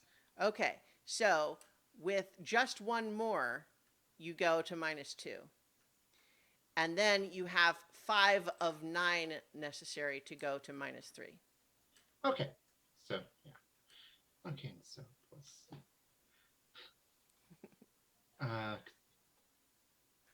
So we got Triffity Mats in the chat saying this campaign has been so much fun to watch. Thanks so much to Christiana and all the players. Yay! Thank you for being such a thank you so much. a Loyal watcher, yes. Yeah, we appreciate you. Yeah. So everybody's got the that reputation. Yep. Set, and so Now. now, Prestige. yeah. You Okay, that's the got- notoriety. What's the prestige change? Well, I told you you get +4 prestige for the Marquisate. Okay. Oh, okay. How about denizens? Oh yeah, no, denizens too. Yeah, sorry, I meant to say that. +4 for Marquisate and denizens. Okay. All right. In fact, actually, I think Lancelot, I'm gonna give you get 6 with the denizens because you were so You were a instrumental leader, yeah. in Yeah. leading them. And then obviously whatever your bonuses apply. Actually, you don't. I think you only. Yeah. It was only your cloak that you gave up a while back. that Well, had- the banjo is signature now. Oh right, yeah. So does that how does that work? how do- Signature. I think that's a Um, different thing than prestige. and Signature as a notoriety. tag is when you earn prestige or notoriety while showing this item. Mark 1 additional prestige or notoriety. Okay. Yeah. So, But so that's one for addition. both of both Right. directions. Yeah. Right.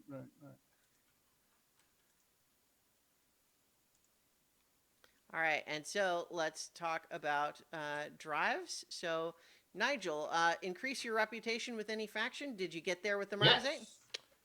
Done. I got it with both Marquisate Yeah. and denizens. Yeah. So development, contribute to a lasting development or improvement to an entire clearing. I mean, I think We already did the one I- for the light, right? for the blight, yeah. I'm gonna say that this whole process, whether it was the intended result or not, has solidified the feeling of alliance and loyalty between the denizens and the Marcus 8 in this clearing. Like, Ah, the okay. denizens now feel like the Marcus 8 defended them. And they helped, but it was a team, like they're one Yeah. side against others now. Yeah. And That so would be I'll go ahead and huge. give you that one too, because why not? Because we're finishing. Let's we're throwing out Yep. advancements like candy now. Yeah. Arbin, folk hero, advance when you perform a significant act of service or heroism on behalf of the denizens, or cause significant harm to them or their interests. For sure, you did. Yeah. I think, in fact, actually, a little thing I'll add to our montage is we'll reveal that during that fight where you were repelling all those guys at the sawmill, Mhm. we'll like it'll be another like camera angle where we'll pan over and there will be some kids watching through a window just going, and then here they're telling stories and stuff like that too. And Okay. not to mention the fact that you were in the duel and you were winning, and then the whole thing happened. Like, yeah, for sure, a folk hero. Wanderlust, you didn't do Wanderlust this time. No, not this time. We've gotten a bunch of those. That's fine. Yeah. Lancelot, you got Wanderlust, but then anti-militarist, and so like it's funny because you kind of helped one but hurt another. Yeah, so- yeah. And also yeah, I think technically you don't get it twice, but the what I'll sort of reveal after all is done is ironically, Clem, they were not here for you. It's that she heard you were here once they were on their way and decided to try to give you a chance to get out first before the attack. They didn't come here for you. They were hired by the Corvid conspiracy. Ah, Yeah. So it's technically a Corvid conspiracy attack, not a Riverfolk Company attack. But the Riverfolk Company does offer mercenary services. So, Yeah. yeah. Man, now that complicates things, because even if the river folk were trying to be separate from, say, the duchy or the Corvid conspiracy or some Well, other like- faction. That is exactly their thing, though. They are the ones that are simultaneously fighting but also selling, trying to sell to all sides at the same time that they would literally sell, like, if both sides of a battle wanted mercenaries, they would sell mercenaries to both sides. Yeah, it's just, wow. I feel like That's their whole thing. Yeah. You know? Yeah, I feel like That- That happened several times in medieval Italy. And what the mercenaries would do is that they would run into the battle and do a lot of shouting and banging of weapons and making all kinds of noise, and then retreat and get their paychecks and go home. Yeah. That's what I'm saying. Like, it would change the depth at which the in team could influence the situation, because we have a multicultural group here. Mhm. Yeah. So in any case, you get anti-militarist. Oh, okay. Yeah. So it's just like, it's one of those where it's like, technically you had, you depleted one of the Riverfolk Company's mercenary companies, but also technically it was the Corvid conspiracy that had hired the mercenaries. So you really also did it to them, but you don't get it twice though. No, it's fine. Yeah. It's fine. But so Clem, wanted. Yeah, you get that Yeah. one. Yeah. And then, in fact, actually, I think as Novella suggested earlier, I'm going to go ahead and offer that. Well, you know what? Here's what's funny. Is your distinctive shell doesn't look like that anymore, but now it looks all cracked and repaired. So I would say Distinctive in a new way. it is identifiable still, but a different look than before. Yeah, it's not So, identifiable it's as like a the reset. wanted. Yeah. It's not identifiable as the wanted poster would Right, suggest. right. But it's they will have to identifiable to rediscover me. what it looks like, and yeah. So, and then I would kind of allow you to decide via your own choice of drives whether you think she's still after you or if she's done. But in any case, Mysteries Advance. I'll give you that one because it kind of all blew up this time. So you discovered what was going on with the mechanical soldiers, which they apparently will have a lot more of now that Rose has solved the engineering problem. Yeah. And Ooh. then you But also. we also know they have a weakness. Mhm. Mhm. When they're starting up, for sure, yeah.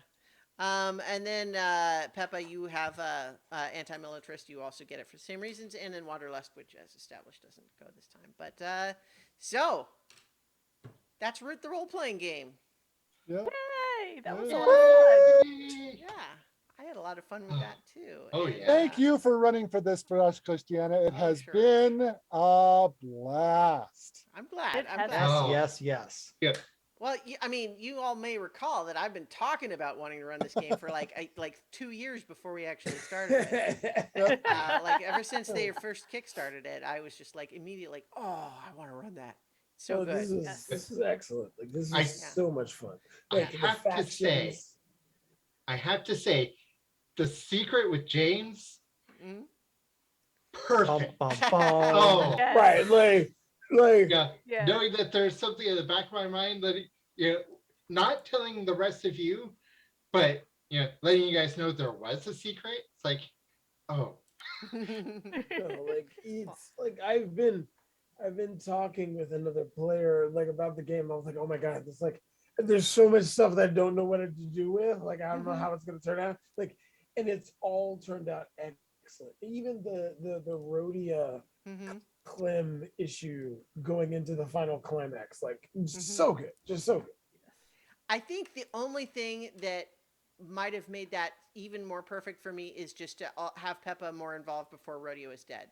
Just because she Yeah. was also like she and like Peppa and Clem were like the two that Rhodia especially was mad Yeah. at. Did not like. like, Yeah. But I mean, like, if Pep had been able to get the first shot off, basically, Mhm. against Rhodia. So yeah, but I- I'm happy. I'm happy with Peppa and what she was able to accomplish and how she's developed, and it was just Mhm. she's been just so much fun to play, and you're such a great GM to play for, Aw. and you guys are awesome to play with, and this has just been a blast. Oh, there's something I do need to say that happened during the recuperation. Okay. At least one night had a big Jenga tournament. Yeah. And people start immediately making their own sets. It catches fire. Yeah. It's just like the origin of chess, Yes. only Yes. it's Jenga. All right, and then I'll catch you guys later. Okay, so I think All as right. we wrap up here, we'll just give. Whoops, we've got people dropping off already. That's all right. I think as we wrap up here, we can just go ahead and announce that we are going to be playing. We're going back to D&D for a bit after this.